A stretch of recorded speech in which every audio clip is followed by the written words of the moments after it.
Oh, we like Django. We wouldn't do that to him. Yeah, that's fair.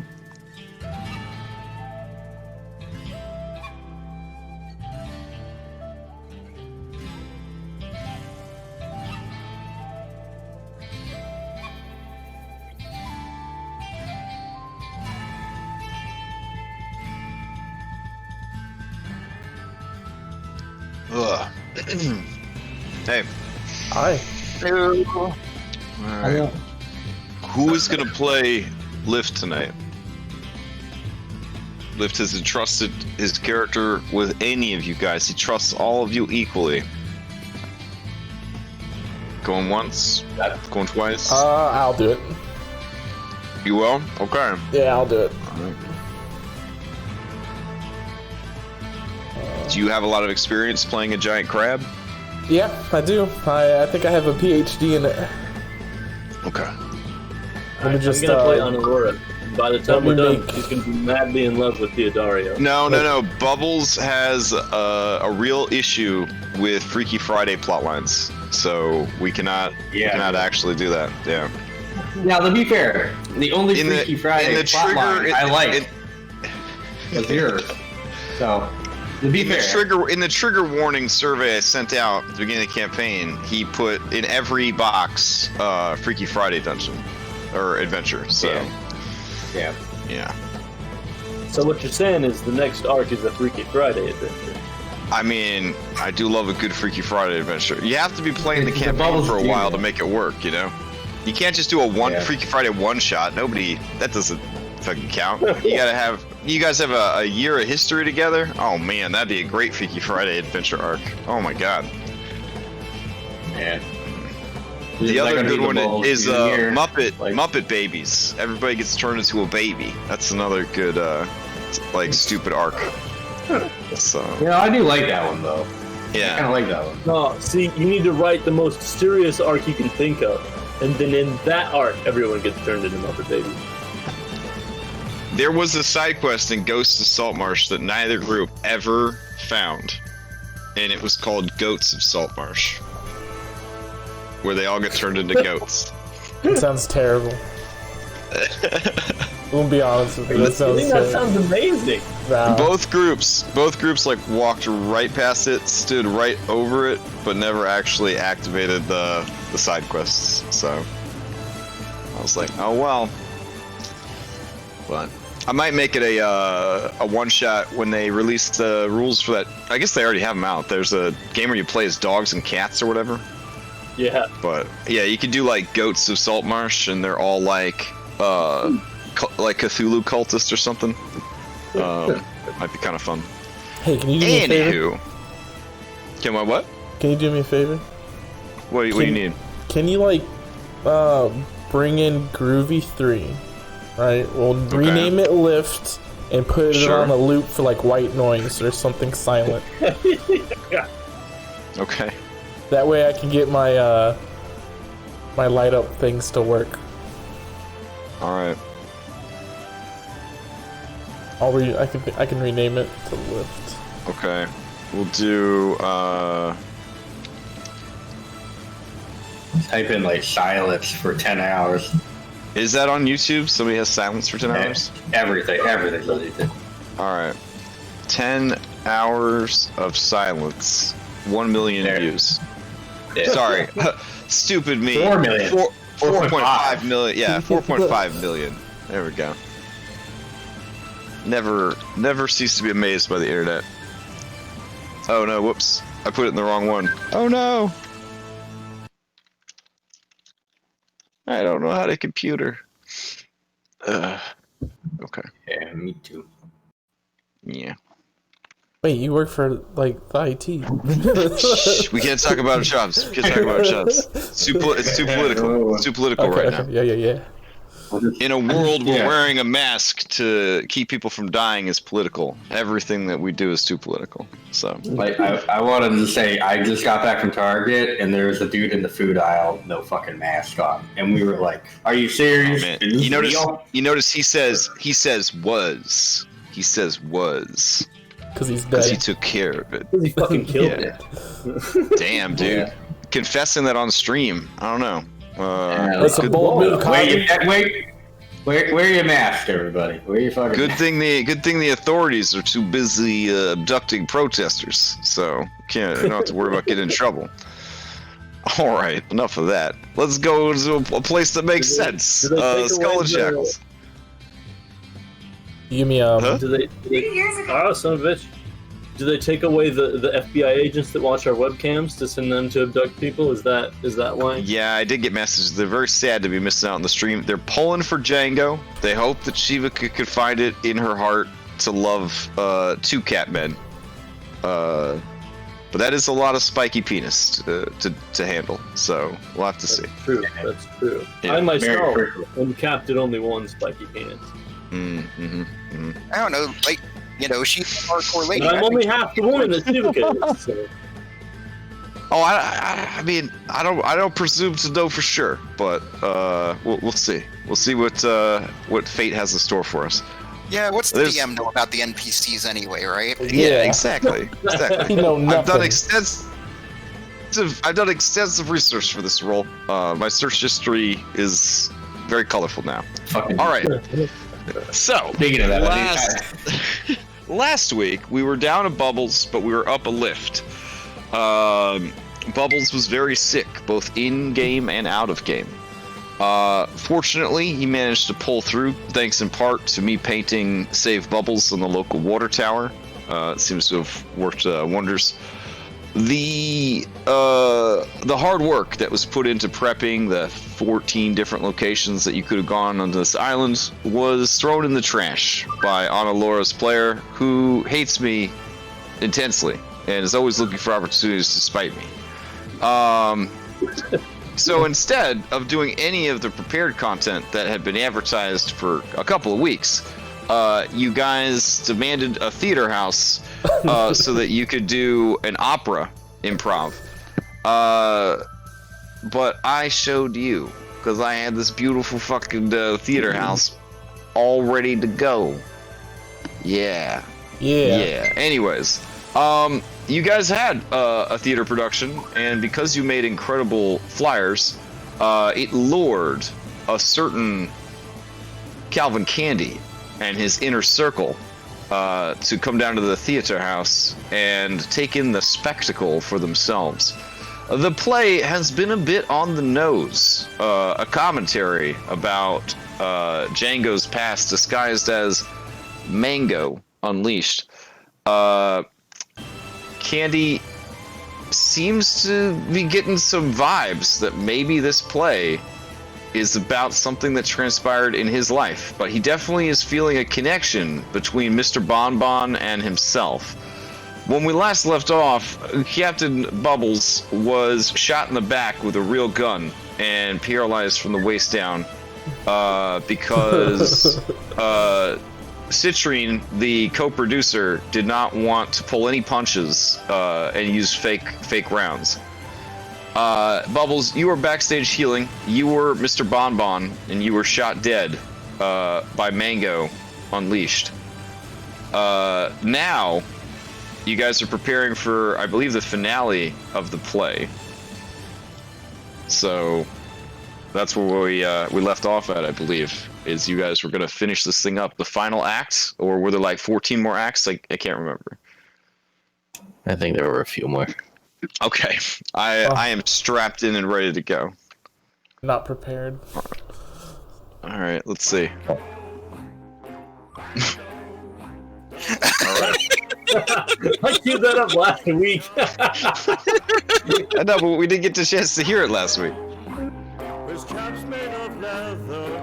Alright, so I guess during the intermission, I'm frantically running around backstage like, where the hell did Kitty Meow Meow get to? She's got to be here for the other half. Where'd she go? Oh yeah, Kitty Meow Meow, who was assassinated by your girlfriend. Oh, that's gonna be rough. All right, I guess you're gonna have to find somebody to who is her understudy.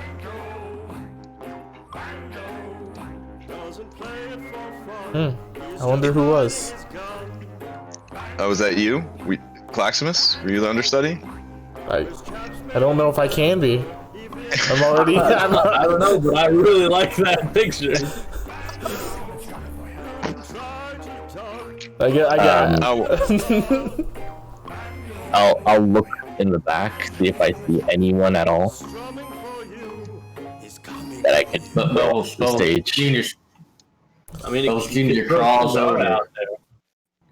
It's like, put me back in, coach. Put me back in. Are you sure? You're the bad. Oh my god! Just put a wig on me. Oh, there.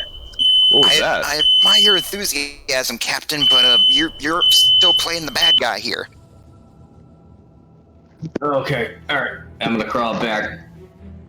How am I supposed to do that from a wheelchair? Here. I don't know, Sandara, can you work your magic on him? What? Like, heal him so that he's not paralyzed from the waist down from being shot in the spine? I go, Yes, Captain, wait! And I baby bird him a good berry. Oh. Well, I guess that just fixes everything. Why don't you wait? Oh wait, no, so you do. Let's just make. All right, fine. I'll do it. I'll do it. All right, you're gonna put on the pink wig. Get me in makeup. Okay. All right. Just don't go throwing anything just yet, all right? Oh, I don't plan to throw anything. I plan to like stick my crab face on your cat face. Hey, backstage crew, can we get the freaking stage cleared off? Oh, yeah. Langhorn Striker Mitch looks ashamed of himself that he wasn't already out there taking care of it. Right. Sorry. And he kind of runs out there, starts wrestling with this giant animatronic mouth. Hey, come on, don't make me do it. And he starts just punching it in the face. Well, the mouth. All right. All right, I go back to my. Oh, here's the trees. There you go. There's the other tree. There's your blood, Captain. Here's your blood. Thank you. Please put it back in my body. All right. He just starts like slurping it and then just spitting it into the wounds. Thank you. Okay. Okay, positions. Intermission is almost over. All right. Where's? All right. Do we have everything? Because next scene up should be me talking to Stabitha, trying to convince her to come back with me to go rescue Sprinkles. Okay, so with Django's help. Oh man, I had the wrong intermission music on. I'm sorry. With Django's help, I want to roll a roll to apply the disguise onto Claximus. Okay. All right.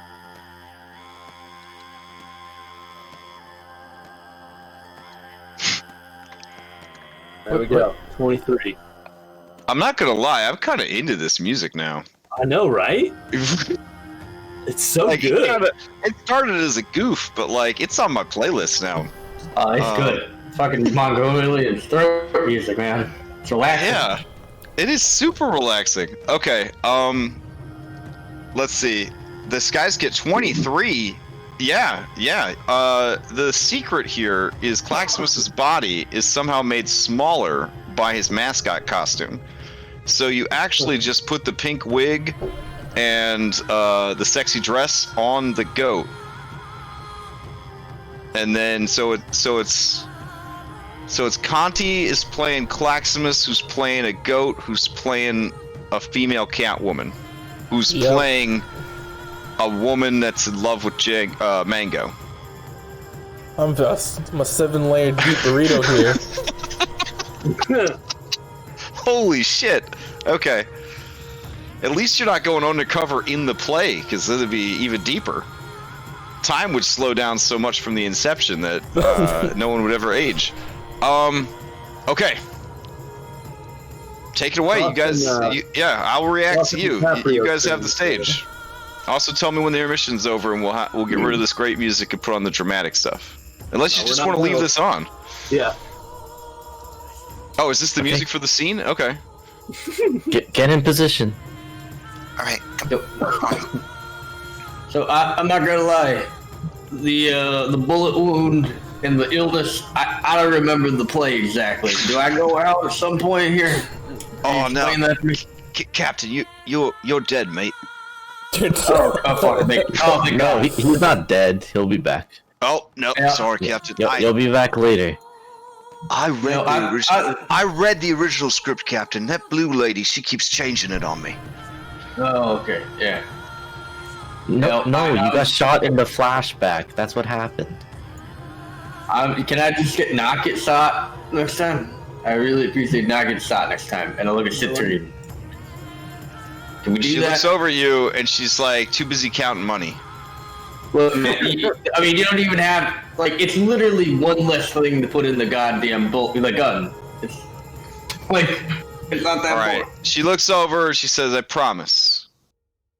No more real bullets." Look at that face. Isn't that a face you can just believe? No. We haven't believed that face since day one. I raised the curtains. All right. Everybody gets real quiet as they wait for the next incredible scene in this ongoing dramatic opera. Move up close to Stabatha, take her hands in mine, say, "Oh, Stabatha, I know our relationship has come so far, and you and I, we've built so much together with this pirate crew, but I miss my first love Sprinkle so much. I have to go back to rescue him. Will you come with me?" Stabatha takes away her hand from Mango. I don't know if I love you enough to share you.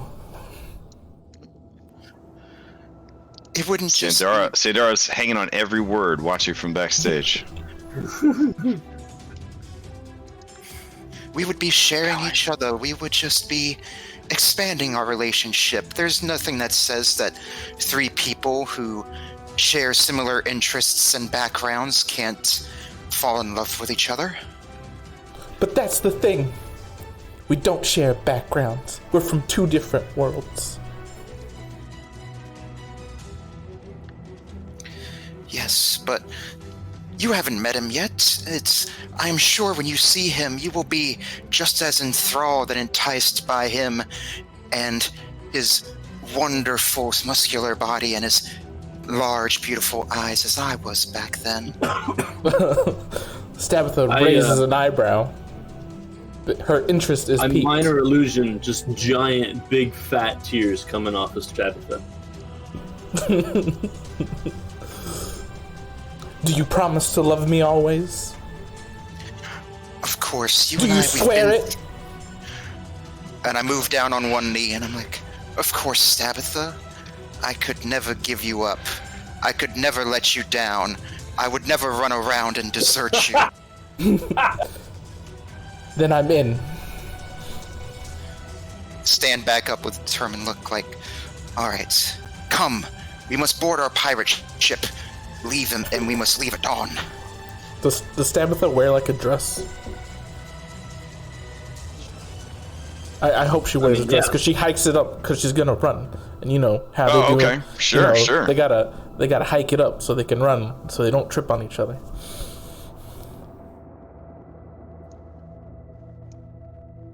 Okay.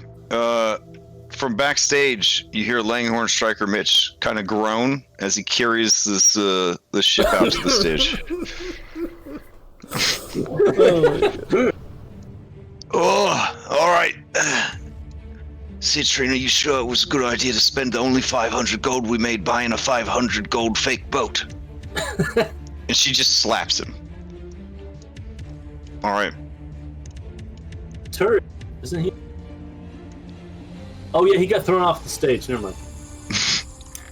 Okay, should we have like an action scene? Like we go in there and attack them, and then we get killed. Oi, them fake ships was 2 for 1. You want me to go grab the other one? No, we'll just pretend we stowed away on their ship. Oh, okay. All right, Mitch, Citrine, let's go. Out from, I guess, the grates, the three of us pop up. Oi! I am here to strike you down for shooting Captain Candy in the spine. No, Bonbon. Oh shit. Mr. Bonbon in his Bonbon. Oh, and like Citrine just runs him through with her fucking sword. It's not a prop sword. What the fuck? What? You see, Stabitha, these bandits have no honor, and they've come after us to get revenge for what I did for Bonbon those many years ago. Get up, Mitch. Mango. Get up.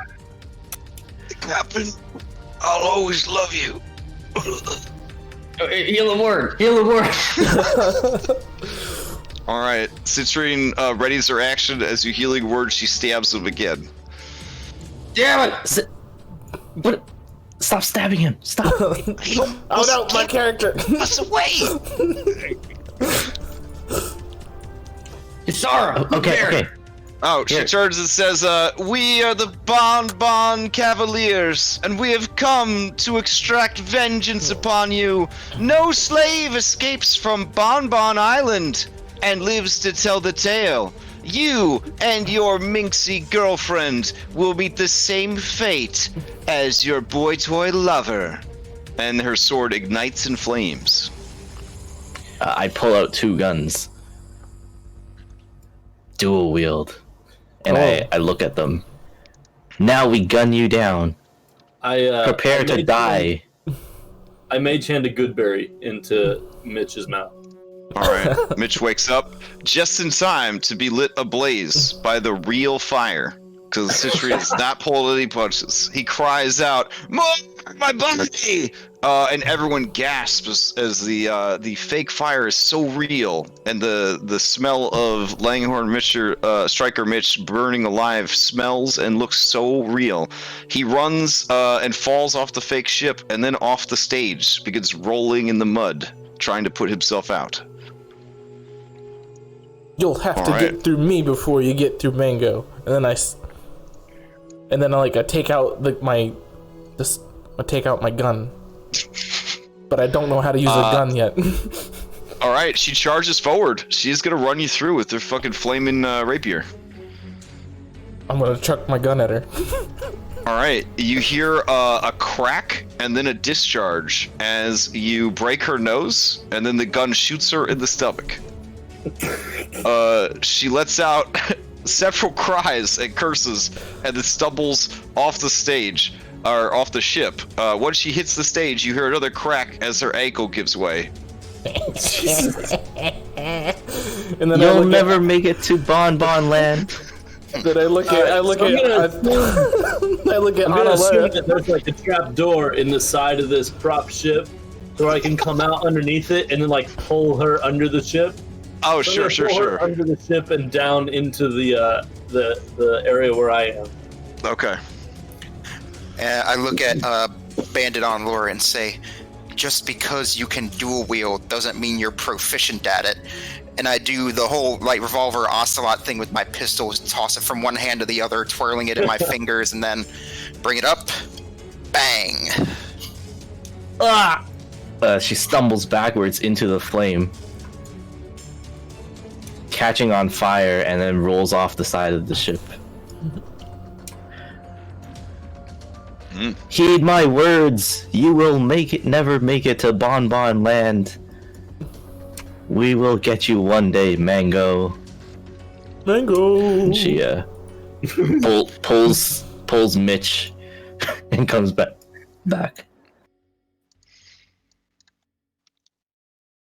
Okay. All right, Mitch, get up. You need to get the ship off the stage. Oi, but according,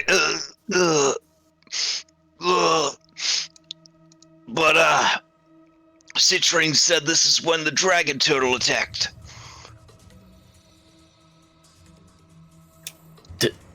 Do we have a dragon turtle? Okay. And I'm looking very surprised because I was very much not expecting this.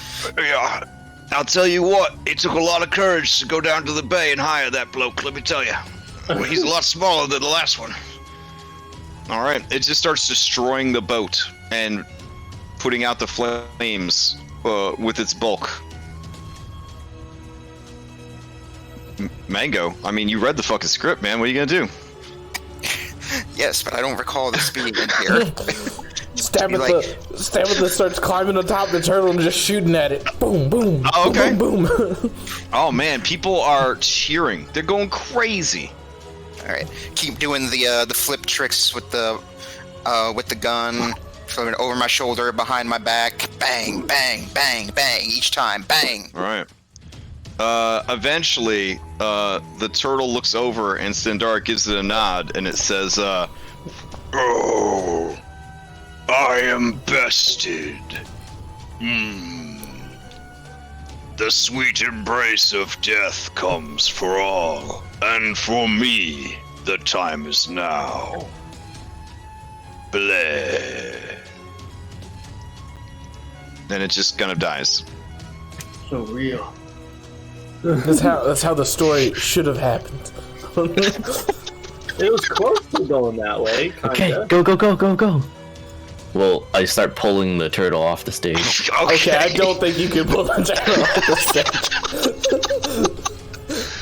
stage. Alright, Striker goes out and gives him his money, and the turtle's like, "Too nice doing business with you." And it just sort of Thank you. climbs over the people and out into the street. We rush over, say, Stabitha, are you all right? Stabitha takes a hold of Mango and gives him a passionate kiss. And he just quickly leans into it. Yo, you gonna get all this crab all up in there. I'm gonna need to see how convincing this is. All right, hold on. Let me Are you roll. like massaging him with your little crab feelers up by your mouth too? Or? That's how convincing it is. Right. You can see the little Alright. pincers start to poke out of his goat mask. God damn. He's getting in there. Alright. The curtain closes on the scene as you sail towards Bon Bon Island. Okay, we need to get ready for the big scene with sprinkles. Listen, Anna Laura, you just gotta tell me, like, what am I supposed to be putting out there? Bonbon Land. Put like a big house or something. Oh, yeah, alright. I give thumbs up. It's like, you're doing great, Mitch. Just keep it up. Yeah, Mitch, just go get a fucking house. It's no problem. Alright. Lean into the crab cake. That kiss was really good. I know. I do it daily.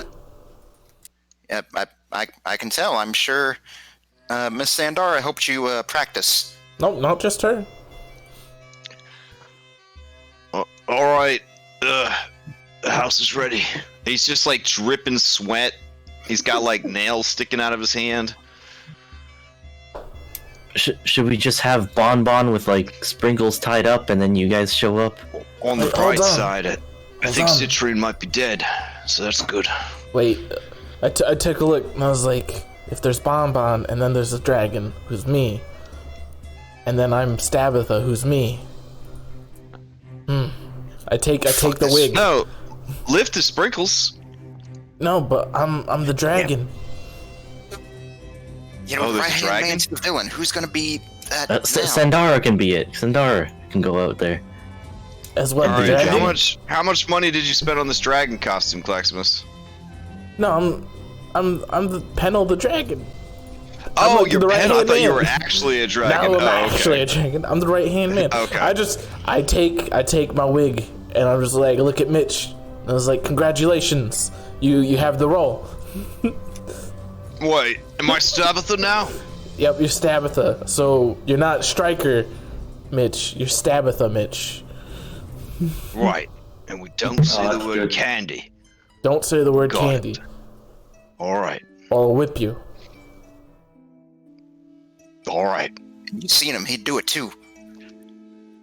Now, Okay. I'd like everybody before this scene, since Citrune's not around, to empty out all their bullets from their guns. I don't fancy being shot.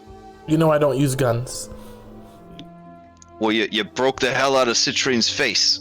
Yeah, because I chucked it. I didn't shoot it. Well, all right. It's like I take out my gun and I show him. Here, look. Tink, tink, pop, pop, pop, pop, pop. See? None. There. I drop my bullets out. Captain. Okay, you're gonna go out there with the dragon and Sprinkles tied up. You're gonna act all menacing and evil, and then Mango's gonna show up and do his thing. Okay? Hey, Sandara, I need you to put a bullet way up my prison pouch. That way I'll sneak it in to the captain's gun when he shoots Stabitha. No, let Honolulu do it. She's the doctor. I mean, can't you just... Here, just take my gun. I'm in a It's got lots of goddamn bullets. costume. Okay, yeah. Yeah. All right. You've got this. You could do it. Okay, Captain, get out there. Honest. Alright, which side do I go out from? Just go on that side. Alright, I'm gonna walk out. I passed him the real gun. I'm gonna take the real gun. Thank you.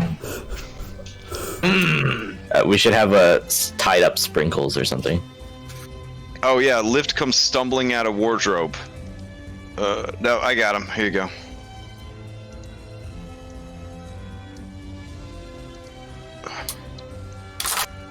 Oh, wow. I'm sorry, Kellogg. Alright. Medicine. Boy, I'm Mango, is it just you and me that's gonna be rescuing everybody? There's nobody else? It kind of feels like we're understaffed. I know. It's the way it works. You know, you gotta fake it till you make it. All right. Well, maybe we should. intimidated. We could do something improv, right? Well, we could invite some of the audience members down. I don't know. It's like we're still kind of doing this whole sort of thing as part of a rescue. We start bringing in folks we don't know. It's gonna like complicate things. Oh, all right. But I will tell you this, Mitch.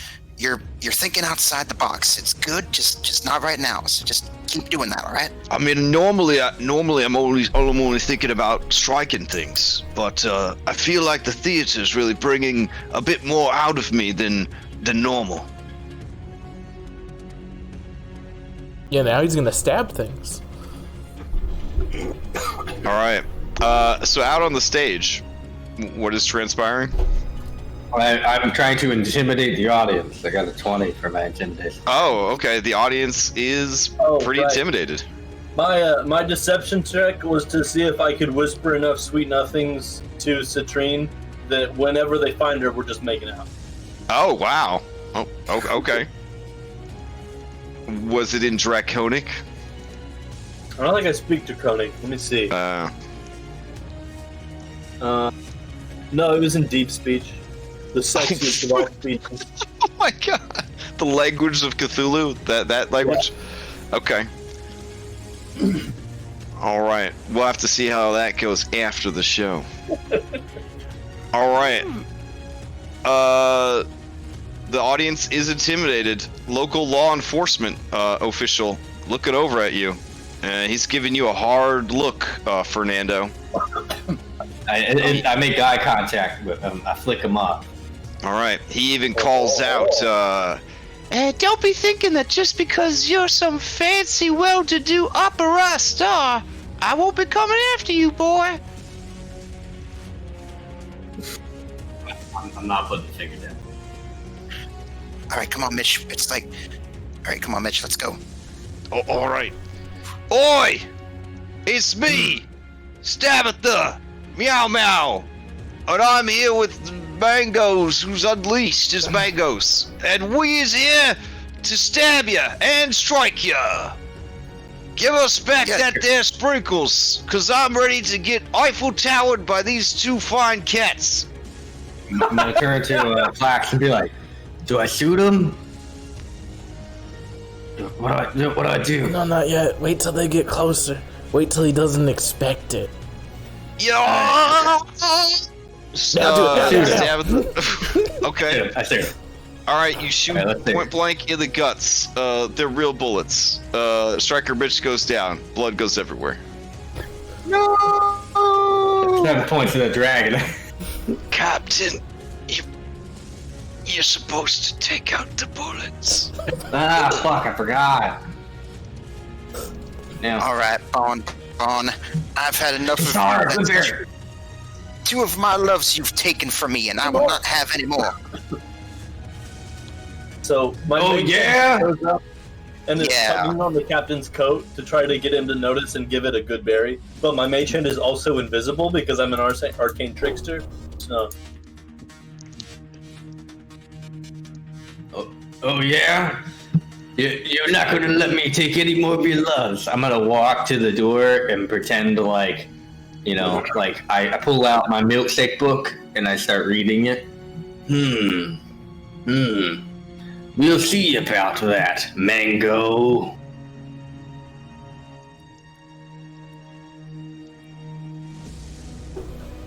Sprinkles. I point at Sprinkles. Kill the cat. That's also Blacksmiths. Wait, oh, okay. Wait, why would Sprinkles kill the No, cat? no, I'm so Sprinkles is confused. Kashara, right? Oh, Kashara, are you Sprinkles? I didn't know I was Sprinkles. I thought Lift was Sprinkles. Lift is Yeah, Sprinkles. Lift Yeah, is Sprinkles Lift. and But Blacksmith's why? Lift. But why is Sprinkles gonna kill Mango? You know what? Yeah, that's what he does. This is my play. It's You guys had a whole week to work on this thing. and You could have at least hired a kid on Fiverr to write something for you. Sprinkles is like, I'm sorry, my love. I'm sorry, but he'll. Oh, it adds drama so much. Strengths it up to 11. And then he starts. They start having a gun battle. Pachoo, pachoo, pachoo, choo, kapoo, kapoo. And I guess Those because are like good gun sounds. hit each Bang, other, bang. like, sort of like it's like we're doing those things where we're like almost hitting each other, but just barely dodging out of the way. Yep. All right, this gun battle continues for some time. Each of you give me a performance check to see how believable your gun fu is. All right.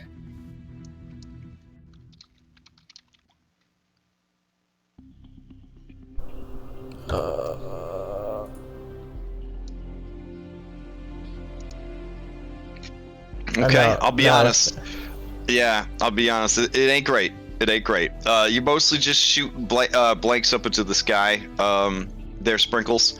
And Django, you're doing so many tricks with the guns, you're forgetting to take time to pretend to shoot them with the guns. So it's very confusing for the audience what's transpiring. They get the general gist of it, though. They get the general gist of it. And Inside. then eventually, I'm like, it seems like the only way I can convince Sprinkles to love me again is with a kiss. And then quickly just lean forward and just give him one, just soft one lisps. Mwah. Inside, Yancy Dryly's heart begins to break to see such two great lovers fight against each other. Oh, yeah, I can see that. You have the heartbreak emoji up. I the whole time I'm doing that evil like mustache twirling, like laughing and dancing routine, like Wile E. Coyote style. No, is that Wile E.? I don't think that was, though. I think you're thinking Dastardly Dan, maybe? Yeah, that's it. Okay.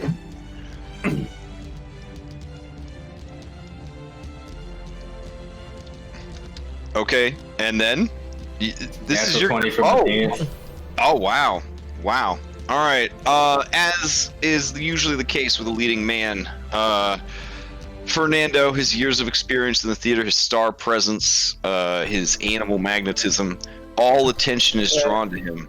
And people in the crowd start chanting, Bon, Bon, Bon, Bon, Bon, Bon.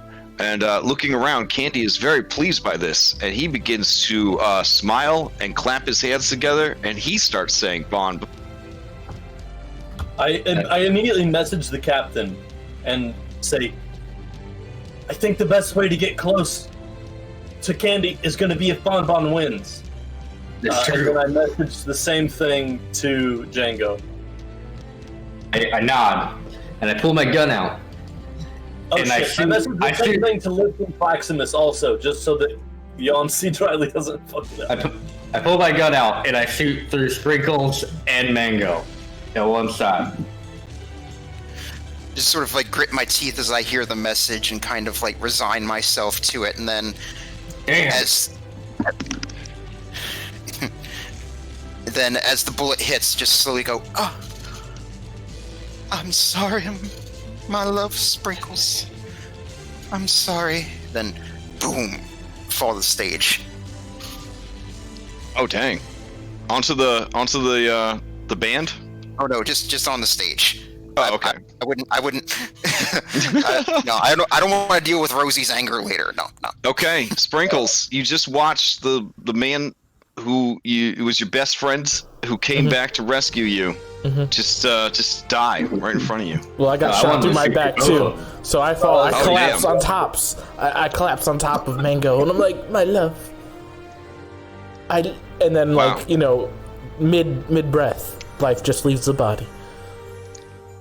Oh, So damn. like in Attack of the Clones and Anakin's mom, you're like, I love, and then you die. Yeah, And we never found out what she loved. I think it was chicken salad sandwiches. I thought it but was sand. We'll never know for sure. I think it was sand people. I think she's Yeah. gonna say, I love sand people. All right, Citrine turns to Kishara and says, "You think this is enough?" And she motions to the explosive she set all underneath the house. I just give her a thumbs up, and then I thaumaturgy like candlelight over my finger. Oh, okay. She nods, and as you go to light the fuse, the excitement of blowing up the captain is too much for her, and she just embraces you in a fiery kiss. what's that? You hissing hear the noise? fuse light. You guys hear the sound of snakes up on the stage. Oh I no! immediately take cover within the big spoon of citrine. Ah! Action scene! I grab Bonbon. Get down, Mr. President.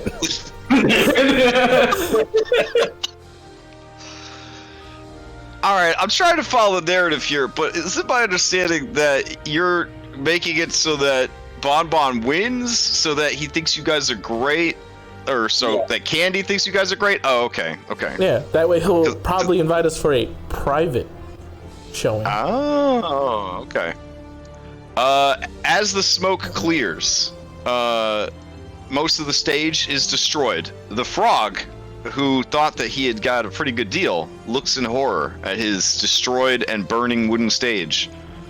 You can see that he is confused and frightened and regretting the day he ever met you. The crowd themselves are covered in dust and debris from the explosion and begin to riotously cheer as they see, carrying in his arms, Juan C. Dryly is holding Fernando. Fernando, you wipe soot from your eyes and you look out. You have defeated all your enemies, and the people of Bonbon Island are cheering for you. They knew you were the main character even though you weren't in the middle of the poster, because you had the most star power, Fernando, and they would never put a leading man in the role of the bad guy. Also, this is an island full of slavers and people that make money off of slavery, so I don't know who you guys thought they'd be rooting for, but it wasn't for Banco. Yeah. All right. You see over here, just standing, he's just standing and doing the slow clap, like the Citizen Kane, just like, you just see fucking tears streaming down his face. Yeah. Go ahead, everybody who is here, give me a perception check.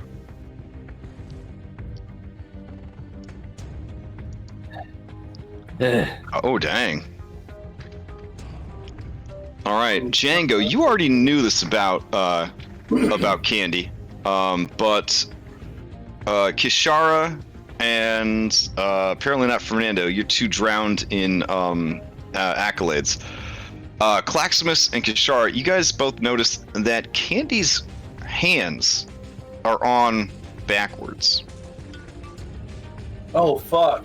Oh fuck! Fuck! I don't know what How that did we not means. know this? In character, it means nothing to me. Of course. Tell me about it. I know what you I mean. don't. Wait, what does. I'm confused. You'll I see, mean, don't worry. good role playing there. Wink. Okay.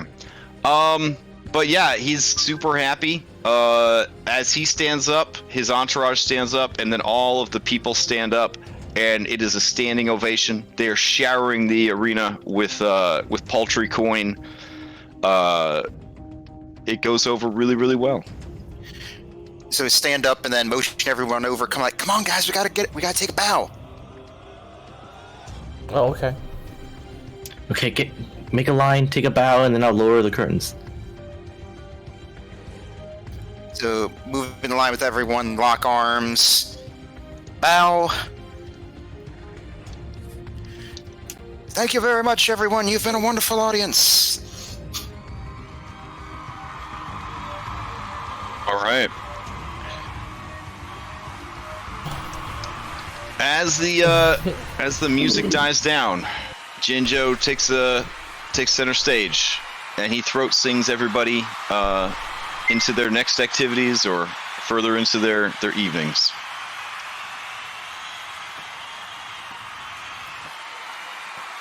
All right. And then Jeez. I, Calm it over down, the people. PA, Yeah. over the PA, I just say, thank you for attending the Blooming Rose Theater. On your way out, there's merchandise you can purchase, and check out the concession stands.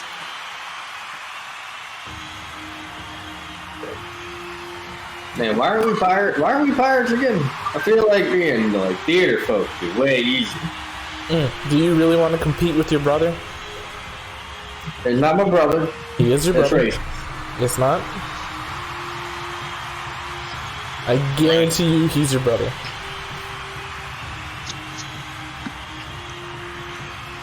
So, after the show, as everything is kind of getting settled down, you are approached by Calvin Candy and his entourage, including Linus Pinnell, the dragon, a blonde lady, this guy that he maybe called D'Artagnan, and a lady he may have called Persephone.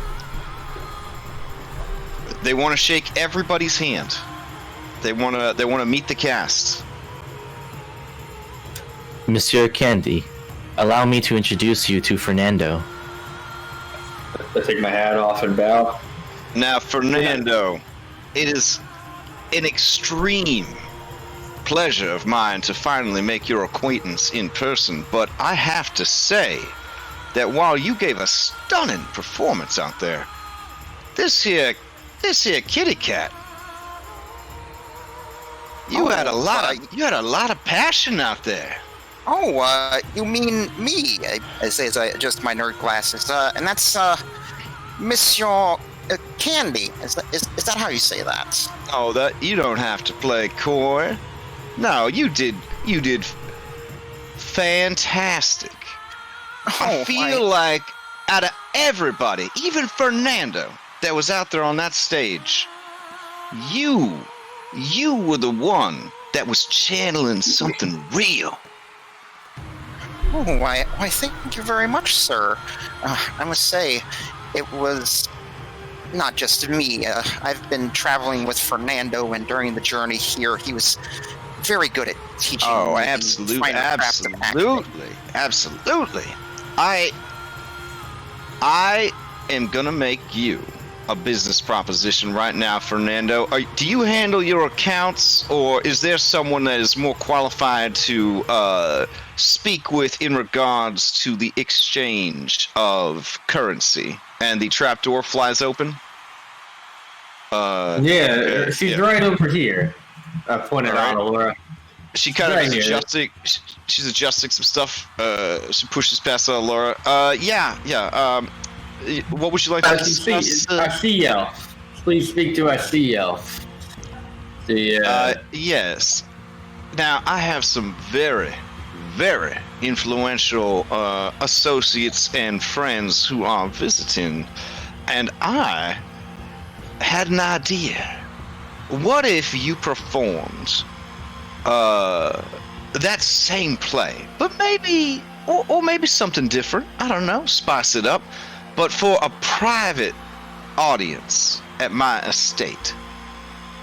Very small, very select audience, but I want to be able to really wow them at the special dinner party I'm having tomorrow night. And having Fernando and this here mango creature, oh, that would just be divine. Well, Now, I know that you are what they call an A-list celebrity in the opera world. I would certainly make it worth your while. well, if you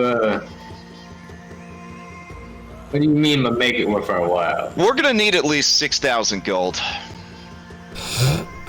He's right.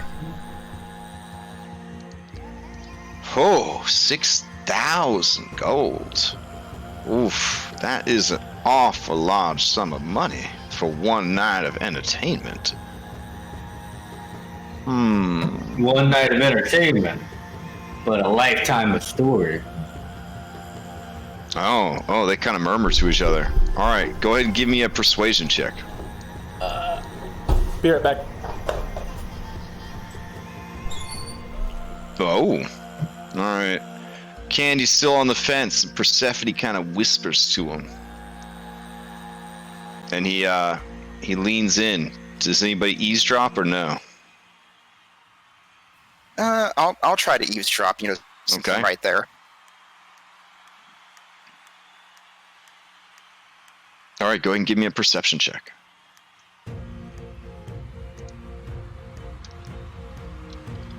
Yeah, she says, if we play our cards right, we could get a lot more than 6,000 gold out of them. And he kind of nods sagely. Well, I ain't the kind that just jumps when you say jump. You seem like a fiery woman.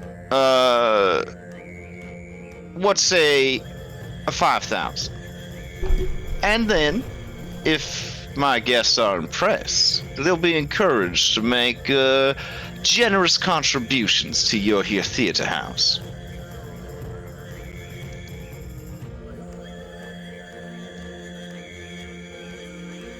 All right, Citrine looks at all you guys because she's an NPC.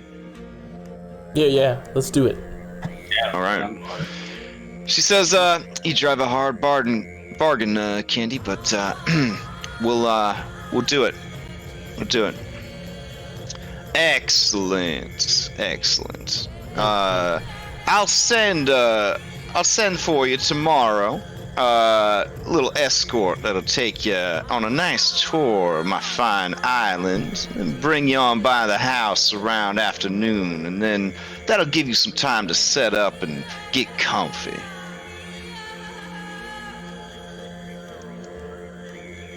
All right then. I look forward to seeing you again there, Mango. And you too, wait. Fernando. Nod. Just nod and say, "Thank you, Monsieur Candy. It's been a pleasure making your acquaintance." All right. So they're gonna file on out. We need to have a meeting. I need a better token for Yon C. Dryly. Now that we have some actual, fundage. Yeah. Get a better costume. Yeah, So- get a better costume. Yeah, again, These guys- between the bullet wounds and what do you call it? The horrible illness that I picked up. I don't remember how many of our crew we actually have boots on the island. You know what I mean? Do we have everybody? Well, I kind of heard that lady was whispering to Candy. I only picked up a little bit, but I don't know. Some seems a little off. Like it's like they're Thinking about jumping? well that. Well, I it's mean, like, they probably just plan to kidnap us and sell us off. Why don't we just go and burn down the house tonight? No. Well, we're going to Guys, do it tomorrow. you Yeah. keep forgetting about the whole reason I wanted to come here in the first place, and that was to rescue Jimmy. And I can't really rescue Jimmy if we don't have a live Calvin Candy to ask about that. Kind of hard to ask a question to a burnt corpse. I agree. That's not true. No for that though. Yeah, they make speak with dead. Oh, do you have to speak with that? Yeah. I got anybody here? Sandar, Maybe if we had a real wizard, ship wizard, we'd have. Yeah, I can speak with That's dead. not even an arcane spell. Wizards It's a can learn divine anything. spell. You just Wizards gotta can make learn sure. everything. You just gotta make sure that the head's intact. I look at these. Yeah. If we kill him, we'll just speak with Dad. Mango.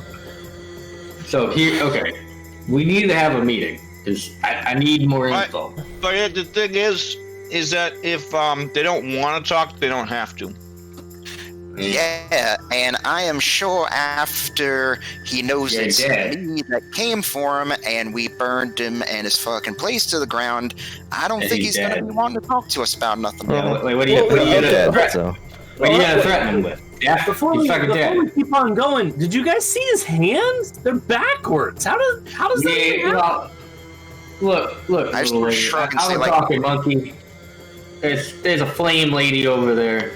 Yeah, look. That used to be I a got woman. reincarnated as a midget. I don't even know if I'm allowed to say that, but I mean, weird stuff happens.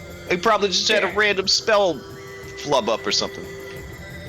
Yeah, it's like You said he's a magic user, right? Like that, and I haven't really asked him because, well, how do you think that would go? Oh, Miss Yo Candy, what's up with your hands? And Does he hold his gun usually upside see down? the back of them. You always see the back of them. They're backwards. No, I mean the back of his hand is then he takes it to your face, like. Oh, wouldn't it be the front of his hand?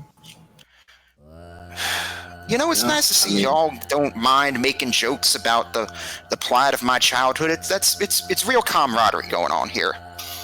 Well, we are here. Yeah, we came all the way here. Yeah. Even survived the dragon attack. Oh, hey, Shivaka. You better bring Josha back. Oh, hello, Miss Shivaka. Funny to see you here. And I storm over to her. Oh, and don't you think about trying to use your fucking smoke bombs to get away from me again. You and I need to talk. Whoa. Look, whatever the captain had was very contagious. So I had to take Drosha back to the ship because she shit her pants.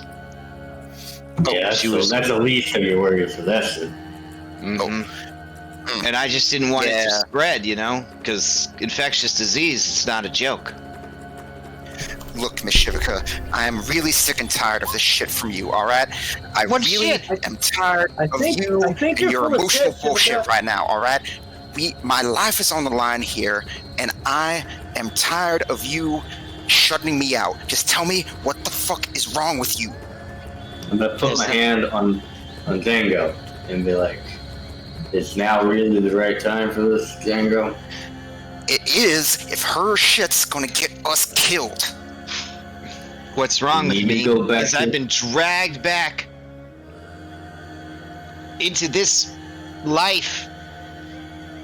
Like, I worked hard to forget about all the things that I did. And now I'm back here and I see the way these people are treated.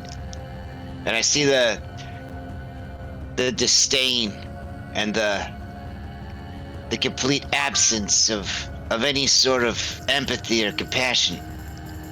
I look at all these people and the way that they treat their fellow humanoids like they're just property. And I worry that I'm just looking back into a mirror.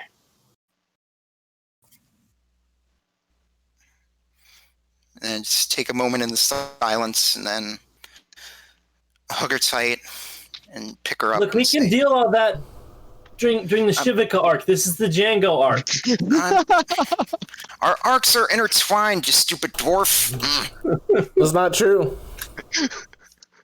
Like, Captain's arc is done, and his is like not really intertwined with anybody's anymore. Wait, my arc? What was my arc? What was Your the arc captain's arc? No, free captain. I want to be fired. No, he's gotta be. Yeah. There's Oh, part wait, no, two it's of the Gold Islands. That's your arc. That's right. You want the. No, I want to kill the king of the pirates. Oh, the king, okay. There's too many arcs. Yeah, there's a lot of them. I'm trying. Shivka, please tell me, and please be honest with me. And I say as I hold her, making sure she won't go. Sure. Are you sure you want to go through with this? Are you sure you want to help me rescue Jimmy? Look, you're the first person, besides myself, that I've ever really...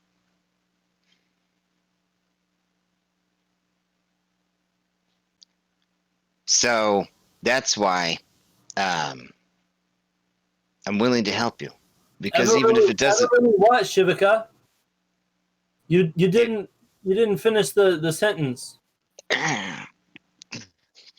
You see her throat sack inflating angrily, and she's like, Listen, if it doesn't work out with you and me and Jimmy and whoever else, then it doesn't work out. But at least I'll know that I helped you get back something that was precious to you. Because you are precious to me. Aww. Come here, you. And I hold her tight and just give her a deep smooch. okay. She kind of starts to stab you in the kidney, but doesn't. Wrist dagger starts to go in, that doesn't. So. I kiss them lips too. Set her back down. And now, is Drosha actually on the ship? Yeah, she got really sick. It's crazy. So if Claximus had also kissed Django like real hard, would you have to take out Claximus? Why did something like that happen? No. Claximus looks right at her and is like, yep, I was these masks I got lips. showed up just in time to see Sprinkles give a real quick kiss that was completely professional and not over the top. Did I miss something else? Oh yeah, it was like there was tongue and there was like little mouth hand movement. It was intense. Her eyes widen, and you see like some veins kind of popping out on her neck as she tries to keep her anger in check. Oh, well, it's none of my business. I mean, it was just a play. It's not like anything's, it's not a big deal.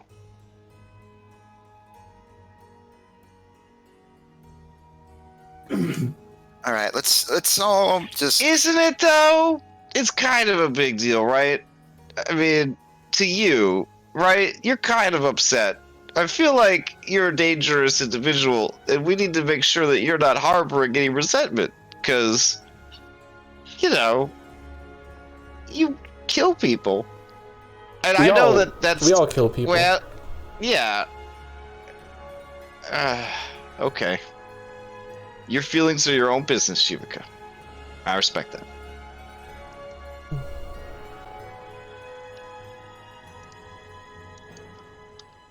All right, Lift finally manages to get the fake tiger head off. Oh God. Okay. Oh. All right. Is it time to kill him? Where'd he go? Guys, I thought we were killing him right after the play. Was that what we were gonna do? No. We changed the plan a little bit. We're gonna kill him at his house.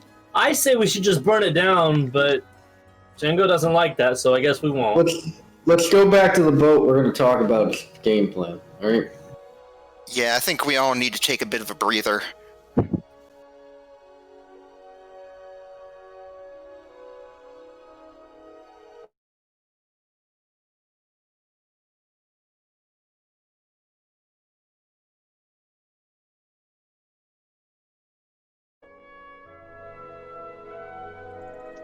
All right, you guys return to your ship. After paying out the frogs and all the actors and the props and all that, you guys made a tidy sum of 300 gold. Ooh. Hey. That's a then nice little sum. Django, an idea. A bad idea, but an idea nonetheless. Well, I'll hear you out. We gotta find Jimmy. Jimmy's a slave. Why don't we just try to see if Jimmy's for sale? Here's the thing, all right? I know it's been a while for everybody, but let me just do a quick recap here. What happened, all right?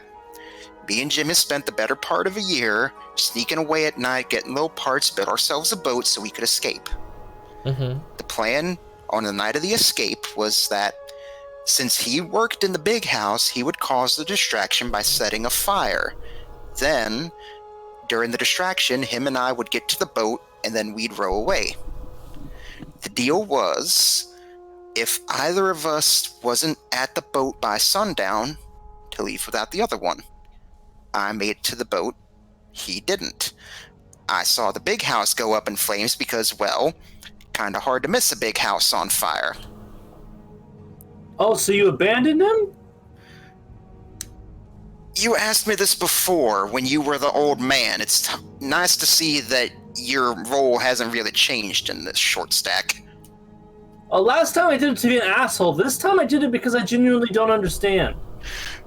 This was something both of us agreed on, and honestly, I didn't want to go with it at first, all right? Jimmy suggested it. Say, like, yes or no.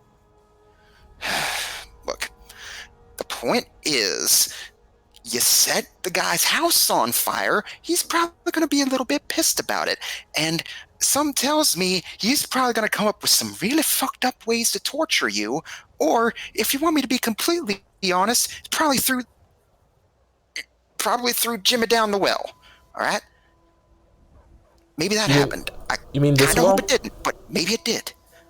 That well there? Yes, that one. What's down the well? It's this big monster that's older than this whole island itself. You know, it's the big way that Candy convinces all the slaves to stay in line. It's someone really acts up, he makes a big show, gets us all to gather around, and tosses him in. So we capture him, ask him about Jimmy, and then I get to chuck him in. Oh wait, no, you get to shoot him in the head. Once he tells me about Jimmy, you can do whatever the fuck you want. I thought you want to shoot him. Don't you want to shoot him? Honestly? You can shoot him when he's next to the hole, and then he can fall in. Or he can start to fall, and then Claximus can push him the rest of the way in. Yeah, you do like that play 300 where this is Candyland, and then you just kick him in. Or, yeah, I mean, that's kind of what I was thinking of. Or, right. No, that's a pretty good one, actually. Yeah, that's a good John C. Reilly costume right there. It's a good one. Damn, that is good. Yeah, now that we actually have, some fundage, I can get a real costume. I don't think fundage is a word. I'm also a barbarian with 10 intelligence. Fundage is a word to me. Okay, that's fair. Look, the thing is, I don't know where Jimmy is, but I'm pretty sure that Candy wouldn't just put him back on a chain with the other slaves working the fields, and sure as hell wouldn't have him working in the big house like he used to. What if he threw him down the well already? Well, you know what? He would have made a show of it, right? Yeah, someone so definitely someone would would know. remembered it. Well, someone, yeah. Someone. How many years ago did I don't. How long? Oh, it's been quite a while, because then that hole happened, then I was drifting at sea for a while, lost track of time, and then, washed up on the Tentacales Island, and then was with them and those fucking were-rats for a while, and then y'all picked me up, and then we were dicking around the shackles for a while. So what do you think, like? So for a little ass boat to get all the way from here to Tentacales Island, Jesus, it must have been months. How did you survive? Well, one of the things we did was we packed some like emergency rations, hardtack, some preserved limes, all the stuff you need to normally when you're going on like a long sea trip and you don't really have the fundage to, get proper food. Can your body process seawater? Oof, no.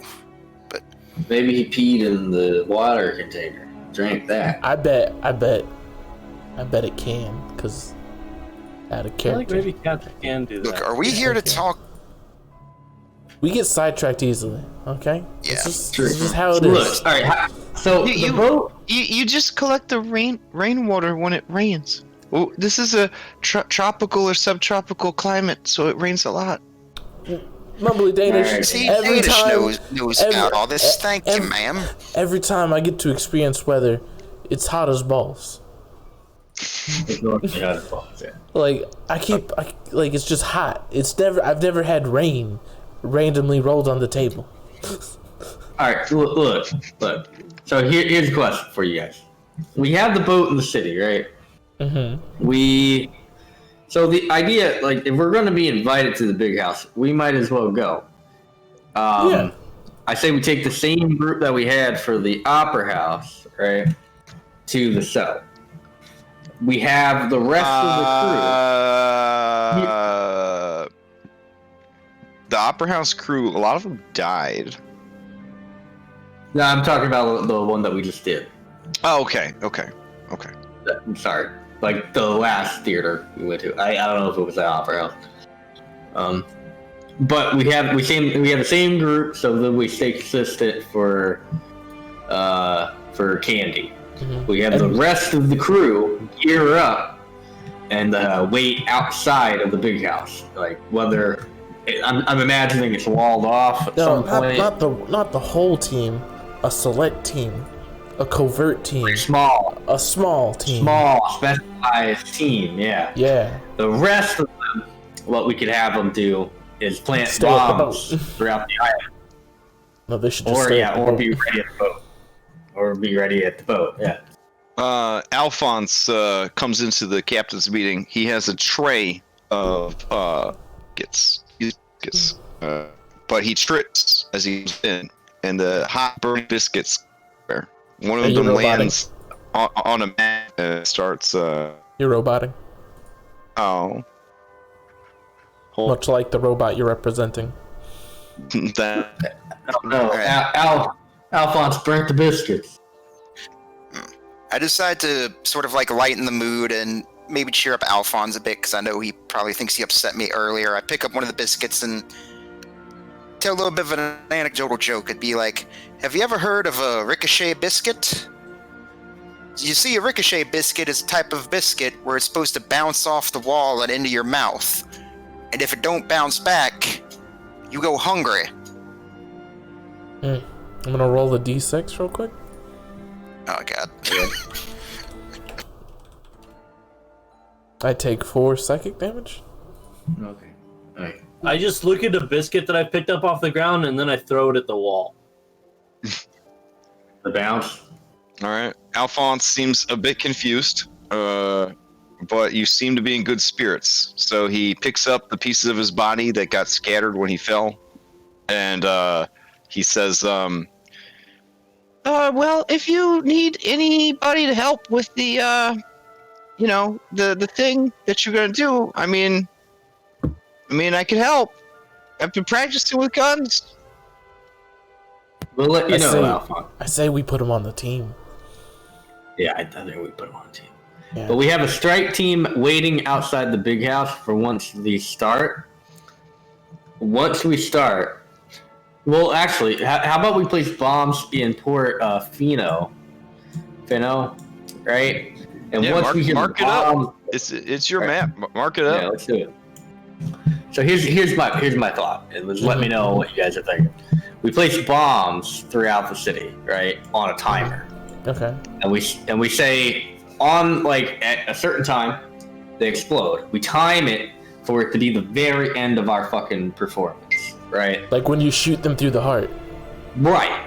So I shoot them through the heart, the bombs go off, the fuzz is so preoccupied with handling what's going on at the town, then the fight that breaks out of the fucking big house is like, it's kind of, they're deterred, right? They're too busy dealing with the town. I like where We this have is a going. strike team.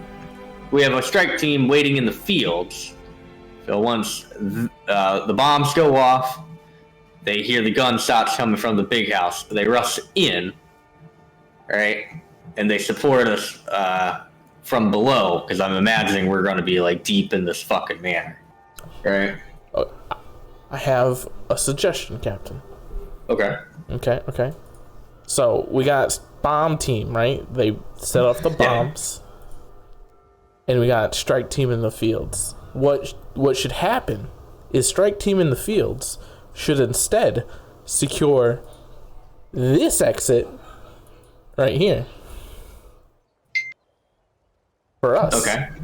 So we can escape. That's not a bad idea, actually. And then our ship. I've got another idea. Okay. So you know how successful our flyers were this time. So how about we just plaster the town with flyers advertising a repeat performance tomorrow, but making sure it says that it's at the big house and no one's invited.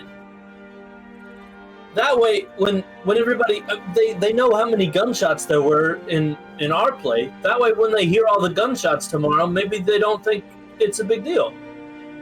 Ooh, that's another good one. I'm sure there's like alarm bells and shit like that. Well, like then we just have to keep people away from them. Well, yeah, but that's a lot easier said than done. Like, I'm sure that place is filled with people, and you're probably gonna have like slaves who are like, I gotta ring this bell because these people are gonna get fucking killed.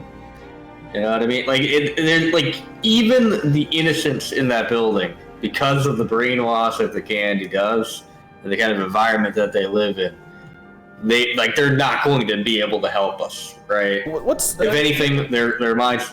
Even if that only buys us a few minutes, it's still a few minutes more than we had before. Yeah, but the bombs, I mean, at least we don't have to deal with the Navy and the police. What's the end game here, though, right? Like, the end game is to get Jimmy and leave, right? Right. And we want to sort of come back and like end this place, right? Well, no. So maybe instead of sailing away, we sail over to the mountains and we try to find those mineral people and see if we can convince them to help us.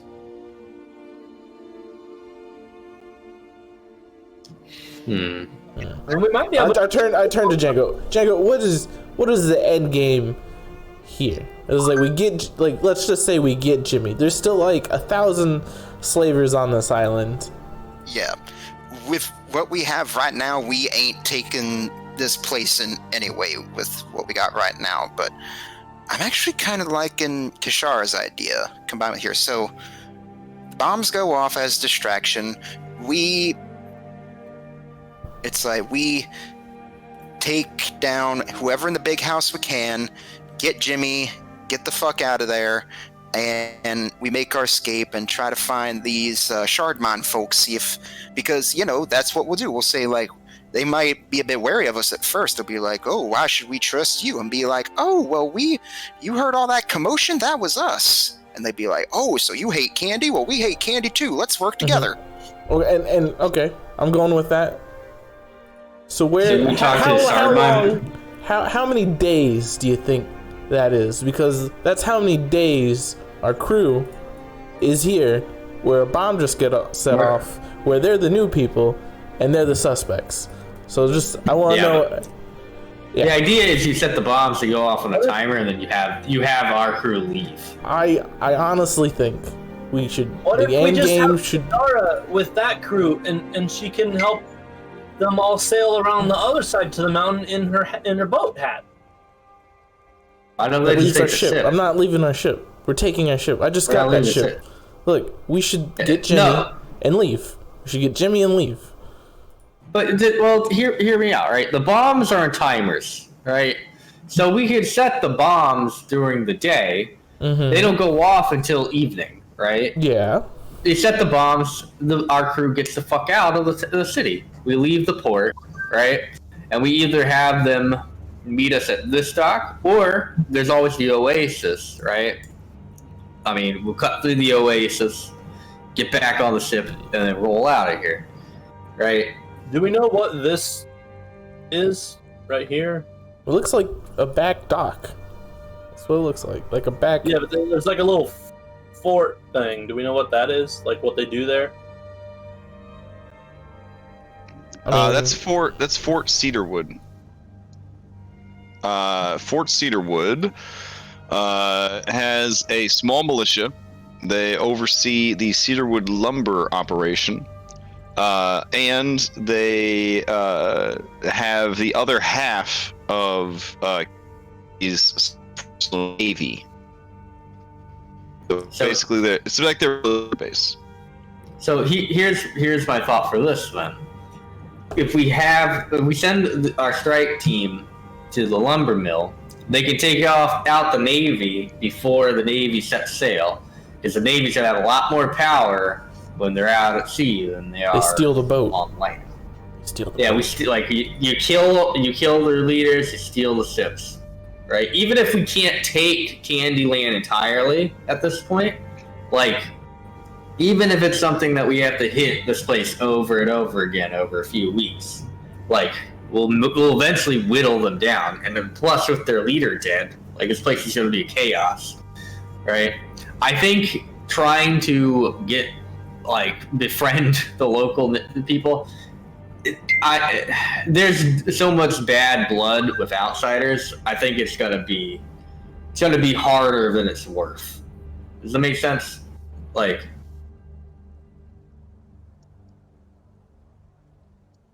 I think our goal, right, should be to get Jimmy.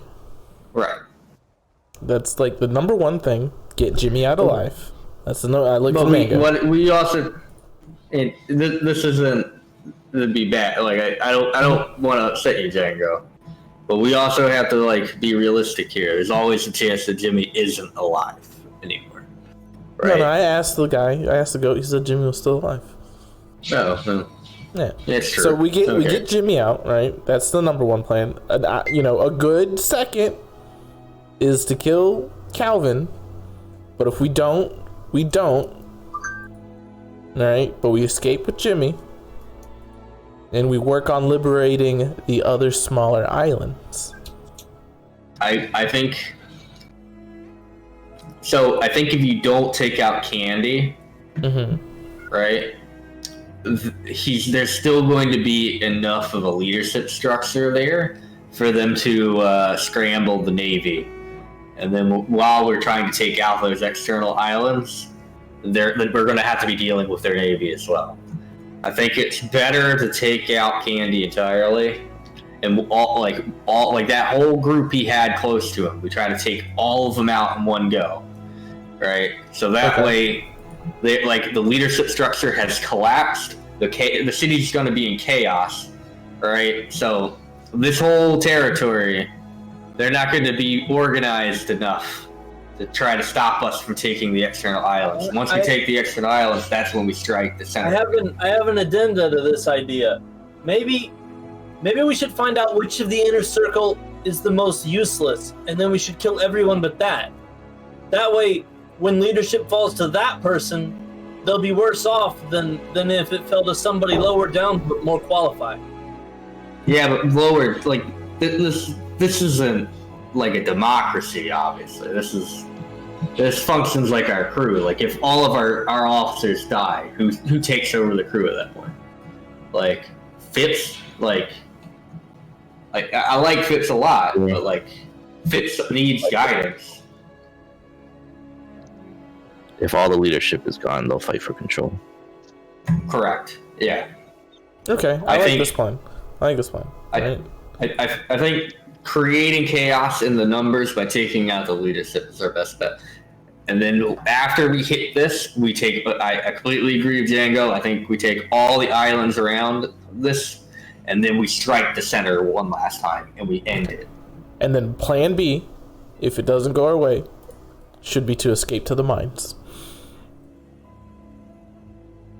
Yeah, I think if things are going really, really bad and we need to get the hell out of here, I agree with you. We go to the mines. While we do this, we should tell whoever's on the ship to sail away, so our ship isn't at Portofino. Gotcha. All right. So just to run through again, so we all are in agreement, right? Well, before you do that, one final thing. Okay. Captain, where are you getting these timed bombs from? Well, if only we had an arcanist who had access to bombs from the previous events. Bombs that I was told I definitely cannot replicate.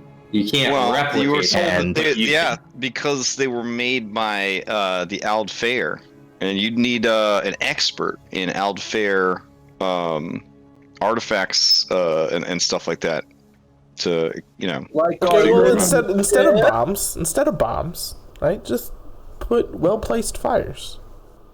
Oh, I mean, what if? Well, here's what I'm about to drop on you. It's gonna blow your minds. Before he went off to die in the wilderness of Alaska from the corona he caught on the airplane ride, Lyft messaged me with specific instructions for his character for tonight, and they say during last week's session you mentioned a store owner who specializes in the Aldfair.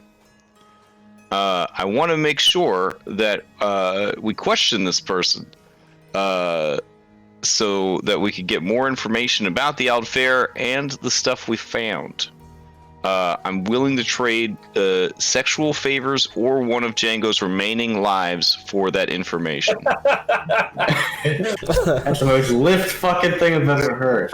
Lyft can do whatever he pleases, but I ain't trading my lives for nothing like that. Oh, okay. Okay, we should talk to that guy then. Yeah, because realistically, even if we're not replicating the bombs, we're just adding a timer to it. You know what I mean? Like you have to think. Like you don't have to make more of these things. All you have to do is just create a device that you attach to the fuse. That you set a time, and after that time, ticks it, lights the fuse. So in the first book of the Malazan Book of the Fallen series, they do a plan somewhat similar to this, actually, where they pose as road workers, rip up busy intersections, put down bombs disguised as road tiles, and then while those go off, they raid like a noble manor. And it just confuses me that is the exact plan that we came up with. I know how we're getting the bombs places. If you were going to be like disguised as carpenters. Okay. And, like stonemasons. So let's go. Farmers. Some farmers. I imagine setting fire to the wheat fields. Oh, dang. And the sugar canes would cause it to be a great distraction. Oh, yeah. I tell you. Don't do these. Sugar will go... The dry sugar will go up right quick, and if you can get like the area where they process it, that goes up. That's like fucking napalm. So here's my thought, right? I say leave these fields alone because they're too close to the big house. Stick to this field and stick to the town if you can. Okay, so Heather Evans, the enchanter, who sells a bunch of Aldfair goods, is the person that you're trying to talk to. Okay. So here's our plan. We either persuade that lady to help us, or we kidnap for the greater good. Right? Let's be honest. That's the two options we have for this. Right? Captain, you're underestimating what Lyft can do. Oh, it's with his true. pants off. Yeah. It's true. Oh, All right. oh man, Lift is gonna be excited. All right, this person is one of those people that, like, you know, in the real world would be like, yeah, I'm 164th Elven on my grandmother's side, kind of deal. You know what I'm saying? Like that's the situation there. They're an Altfair weeb. Yes. Yeah, I gotcha. Yeah, they may have paid for ear augmentation. Yeah. All right. So Heather Evans, the Aldfair experts. Okay. All right. You're playing Lift, right, Claxmus? Oh wait. Oh shit. Okay. Yeah, I'll come with you, but you gotta be Lift. Okay. I can go also. A melodious silver bell goes off when you enter the shop. The shop looks in every way the way that an elven shop would look if it was being designed for a super vanilla video game. So, yeah, like the interior looks like the interior of a tree. There's flowers and plants growing everywhere. The place smells of incense and pine trees. Behind the counter, a very elven-esque woman is busying herself polishing some very nice boots. Where's my hero's outfit? Oh, okay. All right, let's see. Let me check the Lift database. Oh, here we go. There we go. This outfit right here? That outfit right there, yep. All right, Drosh just had it dry cleaned for you. They sewed up all the parts that got melted by acid, fire, frozen off by ice. It was a rough time. It was a rough time in that dungeon. Really, by now, it's a completely different outfit. It's like when you keep repairing a little kid's blanket, you know, until there's nothing of the original blanket left. That's kind of what happened here. All right, she sees your outfit, and there is a great flush across her face, because there is nothing that screams real elf more than that fucking getup. Yeah. I walk. Hold on. I walk into the shop. I have unglammed myself, put on my glasses, made myself look lesser, and I go in and I say, "Oh, hero of the Aldfair. This appears to be a shop dedicated to your kind." Oh yeah, she starts fanning herself a little bit. She's got a little fan, little paper fan. It's made from paper that she makes herself, only from paper pulp freely given by trees, in the manner of the Aldfair. Okay. So Lift is in there with his fancy staff, and he's like, "Yeah, I like things dedicated to my kind." And then he like flicks his ears. He like plays with his ears. Oh wow. Yeah. And then he looks at her ears and he gives her a wink. He's like, "I like your ears. You like my ears?" Oh wow. Yeah, she kind of touches her ears subconsciously, blushes a little bit, and says, "Oh well, is it just me or is it getting hot this afternoon? What brings you into my little shop on this here island?" Well, I heard that this shop was dedicated to Aldfair niceties. I don't know the word I'm looking for. She blushes and says, "Well, I suppose you could be the judge of that. It seems like your squire called you the chosen of the Aldfair." Lift blushes a little bit because he likes and it when truly, you're wearing the special armor of the hero of destiny. And she motions to a stone tablet framed on the wall. Behind some glass, and there is Lift. He's holding shit above his head like he always seems to be doing in these pictures. What's he holding? In that particular one, he's holding a chicken over his head. I don't know what that's about. Okay. Something to try next time. Find a chicken, jump off a roof. Yeah. Okay. So like, Liv's like looking around, looking at, twirling his Aldfair staff that he got from. I couldn't help but notice that you're wearing the green armor today. Do you happen to have the blue armor? The blue armor. Yes. Lift gets closer, and then he puts his staff. Her eyes open wide. Are you fixing to tell me that you don't remember all your previous incarnations? Lift looks back and forth. And he's just like, I sure do know all about my previous incarnations. I feel like that's a Lift thing to say. Sure.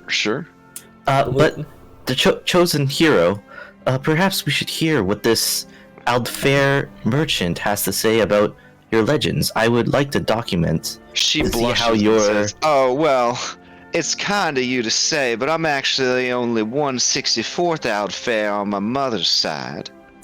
Oh well, that's more than enough. Nonsense. You look wonderful. Look at those ears. And then Lift touches her ear.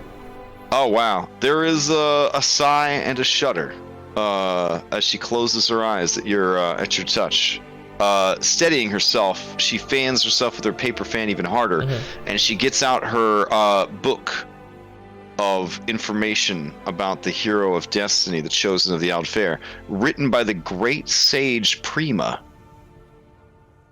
So I hope you're writing this down. Yeah. She turns to the chapter called Loots, and you see that there is, in fact, a red costume and a blue costume. Ooh. Yeah.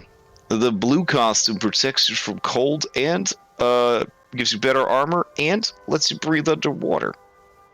The red one protects you from fire and gives you even better armor. Okay. What does the green one do?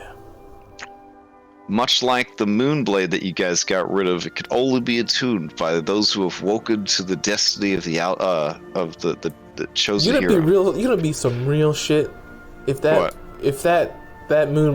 blade was part of this whole thing. But yeah. That would be terrible if that was the case. I don't like the sound of your voice. I don't like the sound of it at all. Alright, who did we sell that Moonblade to? Who the fuck did we sell that Moonblade to? It's in Chozu, isn't it? Anyways, let's move on.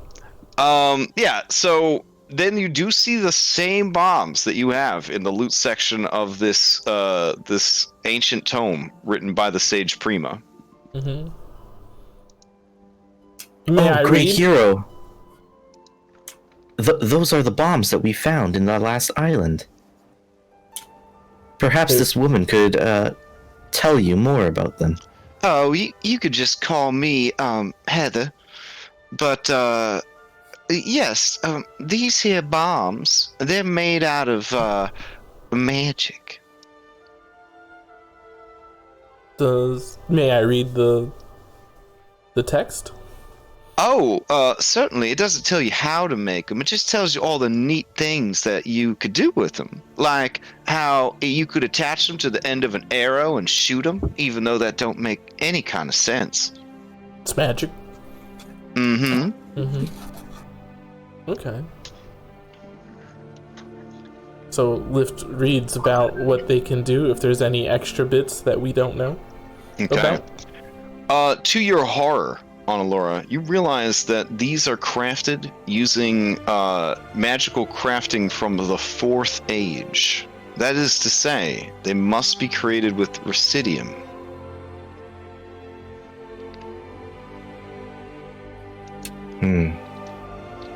Okay, so we go to 4th. We go back in the past, right, to 4th edition, because Link to the Past, Lift to the Past. All right, you with me? Okay. And then we get the Residium, and then I pull the sword back out, and then I come back. Yeah. That was Ocarina of Time. But, Laura, you have been reading up in your spare time, and you are familiar with how to make Residium if you don't have any. Oh, Residuum. Yeah, Residuum. Sorry. Yeah, how would I make that? You actually destroy magic items. Break down magic items. This thing of Prima, right? It got it's like it tells you about what you fought, right? So let's just go ahead and skip to the end of the book where it tells you all the good stuff, so I know everything. There's there's the tips. Oh. Where's the tips and tricks section here? Yeah. You go to the tips and tricks section. Final boss may vary. It's either a giant, like pigman warlock type thing, or an emo elf, or it is sometimes just the shadow of yourself. Ooh, I got this. Let's flip back to the timeline page, and then let's see which timeline we're in. Yeah, that's a hot mess. Yeah, it's hard to make sense of that one. And then I feel like they haven't updated. Yeah, this is definitely out of print. Anywho, and he looks back to Heather. He's like, "What can you tell me?" And I'm sure you would like to. And he places that staff that we got back. Oh, okay. About this. Oh, the antipodal staff? She marvels and says, I'll be honest, I was only just playing along because, on account of you looking so fine in that outfit. But if you really do have such an item, you might really be the chosen hero. I like to cosplay. There are a great many puzzles and enemies that can only be defeated by using fire or cold magic. This staff allowed you in your previous lives to access those magics. Ooh, okay, so I'm gonna turn to Analara and be like, I want her on the crew. We should get her on the crew. Can we get her on the crew? You can try. But if you can't, fall back to asking if she can help us make bombs and fire things.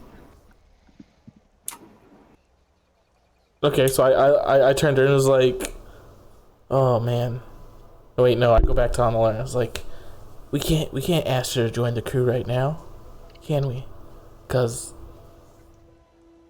you can promise that you'll come back for her. But yes, you could totally just ask her to join the crew now. Really? Even about what about do? I mean, she could just wait on the ship. So I turned to her. She doesn't have to be. Yeah. How would you like to go on an adventure with the hero of time? Eyes widen. Well, I have my own life and business here, but I feel like this is destiny. It is destiny. And then he puts his hands in her hands. Well, and he emphasizes. Are you asking me to run away from my life with you and follow you around the world above and below while you fulfill your great destiny in this timeline? Destiny. She begins to cry as she looks around her shop. Do I have any time to prepare? What time is it? I think she's asking for days, maybe? She's asking for days? Yeah, because it's nighttime at this point, for sure. Unless you guys wait until the next day to go talk to her. But I assume that we're going to need a few days to set up the explosives, right? Well, we have to play tomorrow. Invited you the next night to do his thing. Yeah. Oh, that's true. That's why I thought you guys were going to burn the midnight oil on this thing. We are going to burn the midnight oil, right? But, we have a crew of people. We have a troop, right? And we have, we now need items to do a play, right? To set up a more extravagant play, right? Now, Laura, in the book, you do see in the bomb section this bad boy. Oh, what does it say there? It says super bomb.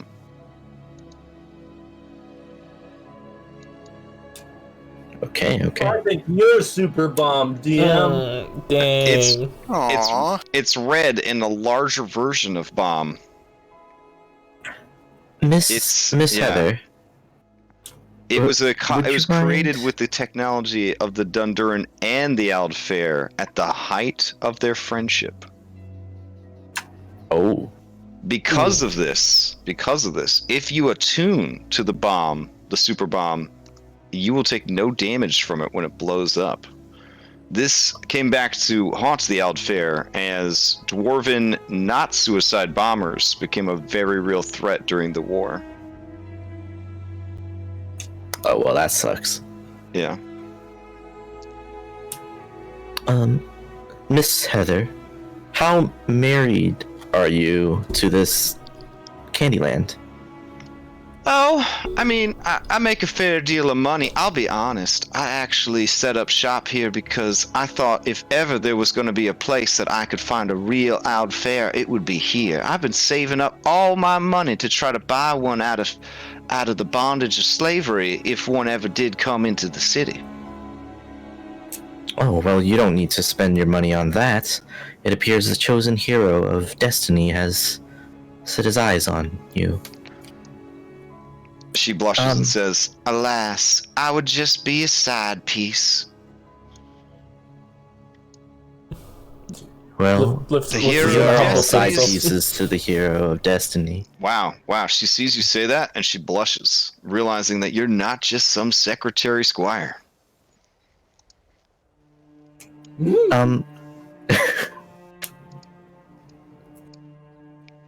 Fuck, I forgot what I was gonna say.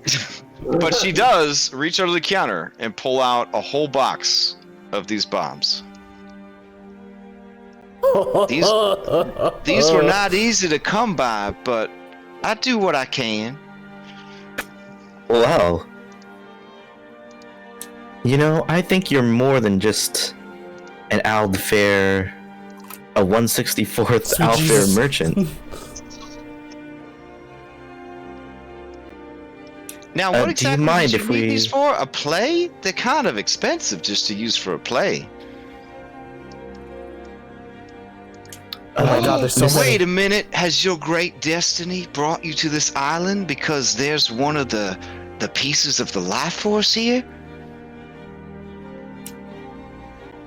Miss Heather, the chosen hero of destiny always has a reason for his plans.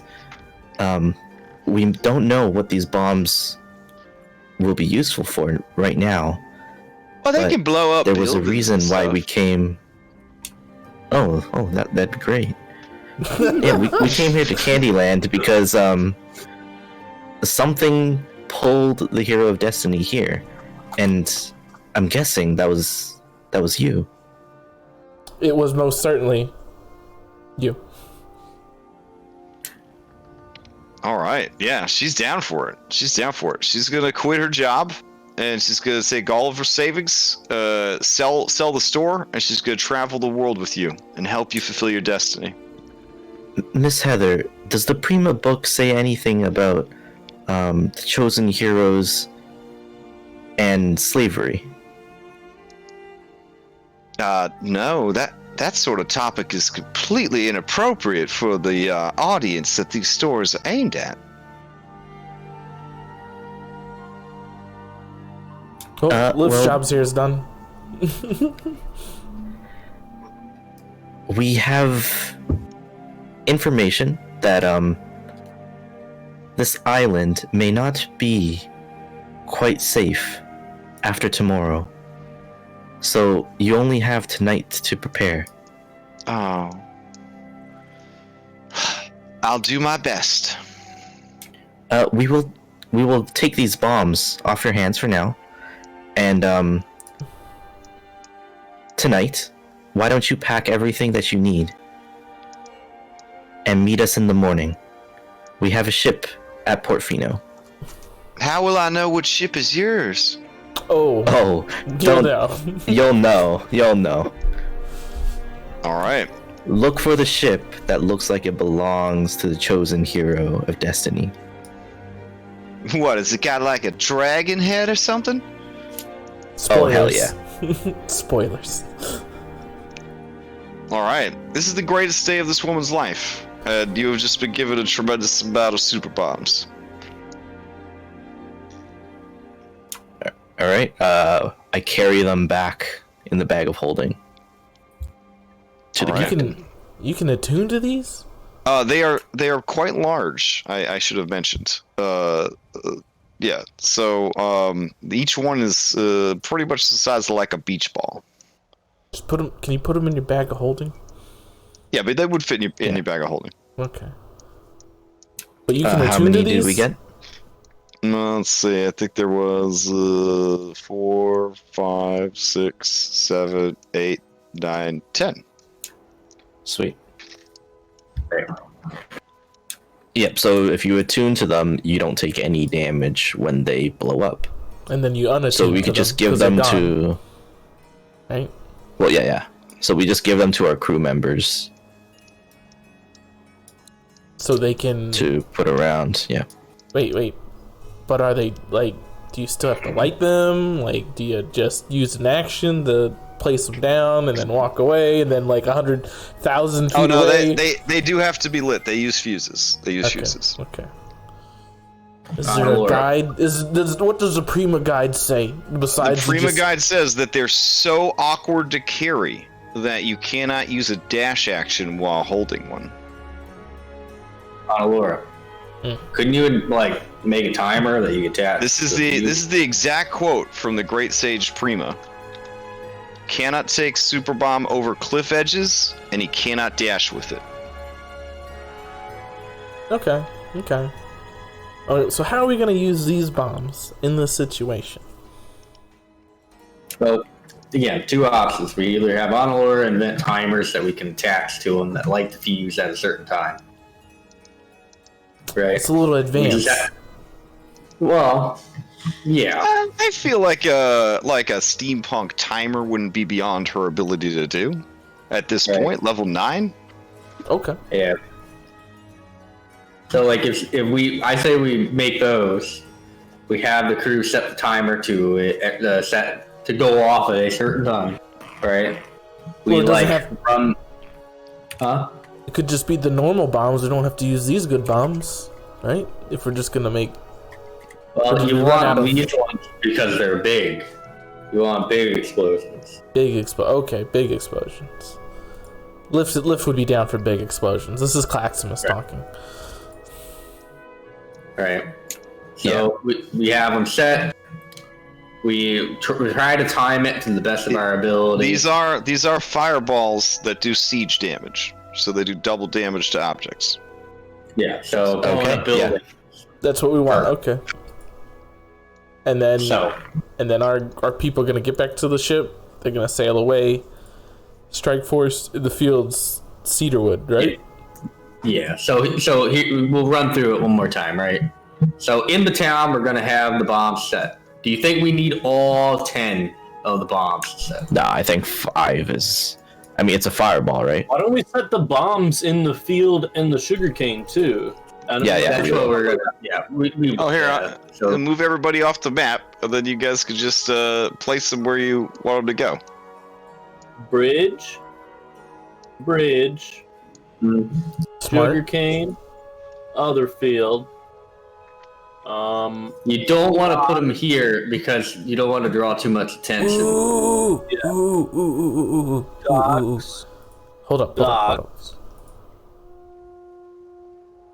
This is Lift talking now. What's this big building? Where? Which one? Right here? Yeah. Oh, yeah, that's a church to the Valorian gods. Oh yeah, definitely gonna blow that up. Yeah, Tiamat and Asmodeus, Asmodeus. Yeah. All right. What? Serious question. You know what the gods of Paradise Vale are? Yeah. Okay. Yeah. Sure. Serious question. How many ships are there? In their navy, I believe there was a dozen ships altogether. Which ones? Which ones are the real ships? Like the ones that'll hunt you down and kill you? Yeah. Yeah, they would probably have, I would say, maybe, I'll let Orange use this aside, but I would say, I wouldn't say more than 2 galleys, and then the rest would be sloops. Okay, yeah, so they have 2. One that operates out of Portofino and one that operates out of Cedarwood. Okay. Okay. Let's Now keep in mind, do this. their ships aren't always here because they do send their own peeps out to Shanghai waters. and collect slaves as well. Do we want to try to sneak one in here to distract that garrison and one in here to distract that garrison? Well, no, because This is just putting a bomb on one of the shit on the galleys. Well, right. Or are you gonna If they're manage there. that? Be there. how are you gonna get onto Underneath the boat? water? No, you don't have to get on the water. I know how fuses work. I played with somebody who explained to me how exactly fuses work. They can light underwater. Well, I mean, as long as you make them out of magnesium burns underwater anyway. So. Right, so if we could light this underwater, then yes, this would work. We could. Yeah. So I don't think. So we need the strike team to handle the fort here, and I thought our idea was to take them out before the ship. Like if they're being assaulted from the front, like from land, they're obviously not gonna jump on the fucking galleon. Like it doesn't make sense, you know. Well, I mean, it's a huge crippling thing. If a ship, I mean, look at us when we didn't have a ship. It was a huge crippling thing. I know they have other ships, but they're just sloops, and this is one galley. Yeah. Now, I have something to add here. On behalf of Drosha, who is turning herself inside out and spraying out of both ends down in sickbay. Fins. Yes. Quite. It seems that it would be best for the ship to leave tonight, which would then sort of divorce you all from inclusion with the ship, and then when explosions begin happening tomorrow night, our ship and crew is far out of reach and suspicion. But that would require that we leave a great number of crew behind to pull off these shenanigans that you have planned. I mean, even more reason for Sandara to be part of the part we leave behind, so that they can all meet up with her and use their boat hat to get away. Right.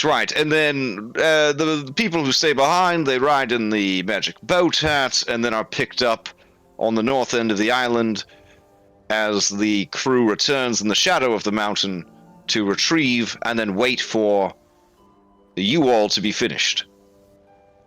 Exactly. And from what I can understand, this ship needs a minimal amount of crew, as long as it is on good terms with whoever's trying to captain it. So maybe we should have Lift captain it. Yeah. I mean, he is a druid, and the chosen of this boat seems like a smart move. Yeah. Yeah, that's a good idea. All right. So, I thought we were also stealing a ship.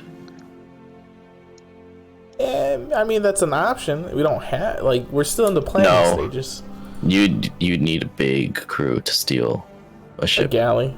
Yeah. I'm not talking about a galleon. Like, we could steal one of the shoots.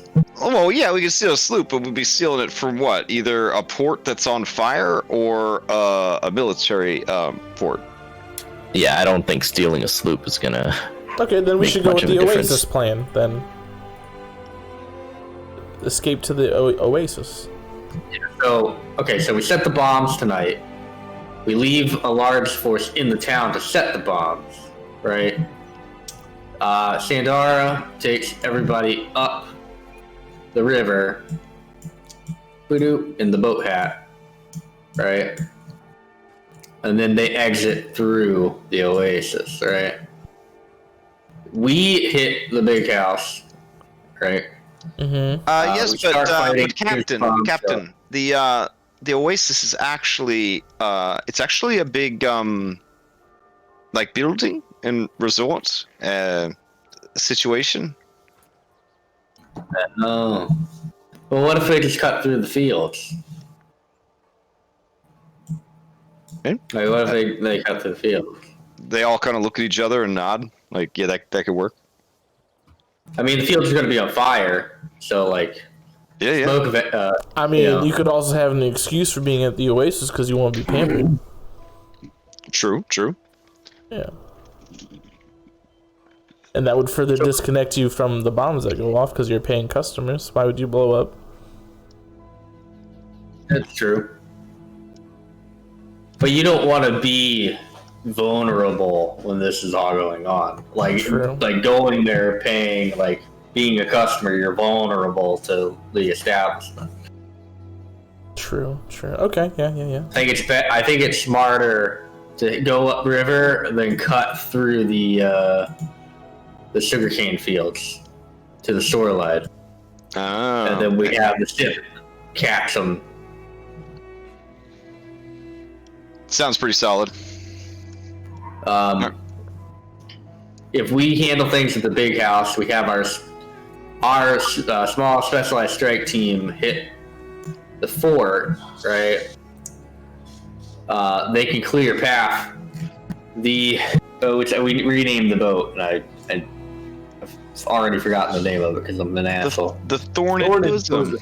Thorny Bosom, yeah. Wait, yeah. are we gonna steal the boat here? No, We're not stealing a boat.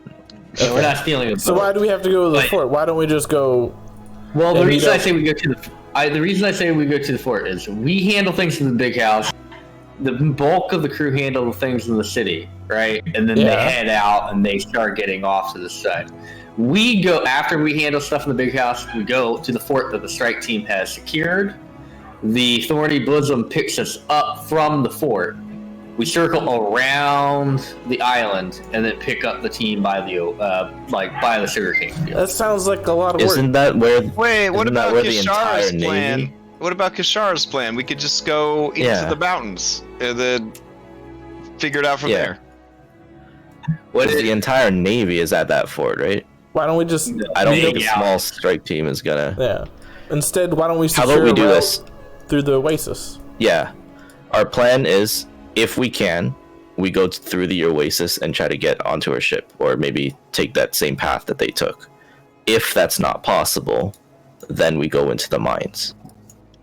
I feel like the mines are going to be just as dangerous. Because there's the inhabitants of the mines. Yeah, but they hate slavers. Yeah, but they don't know we're not fucking slavers. Like, to them, we're just outsiders. That's why you're the face of the party, Captain. You're gonna persuade them that we're not. That's why we talk to them. Yeah. Besides, I think only one person's fucking a slaver, and she kind of does finger guns at Django. No, he's a slave. She used to be a slave, alright? Right.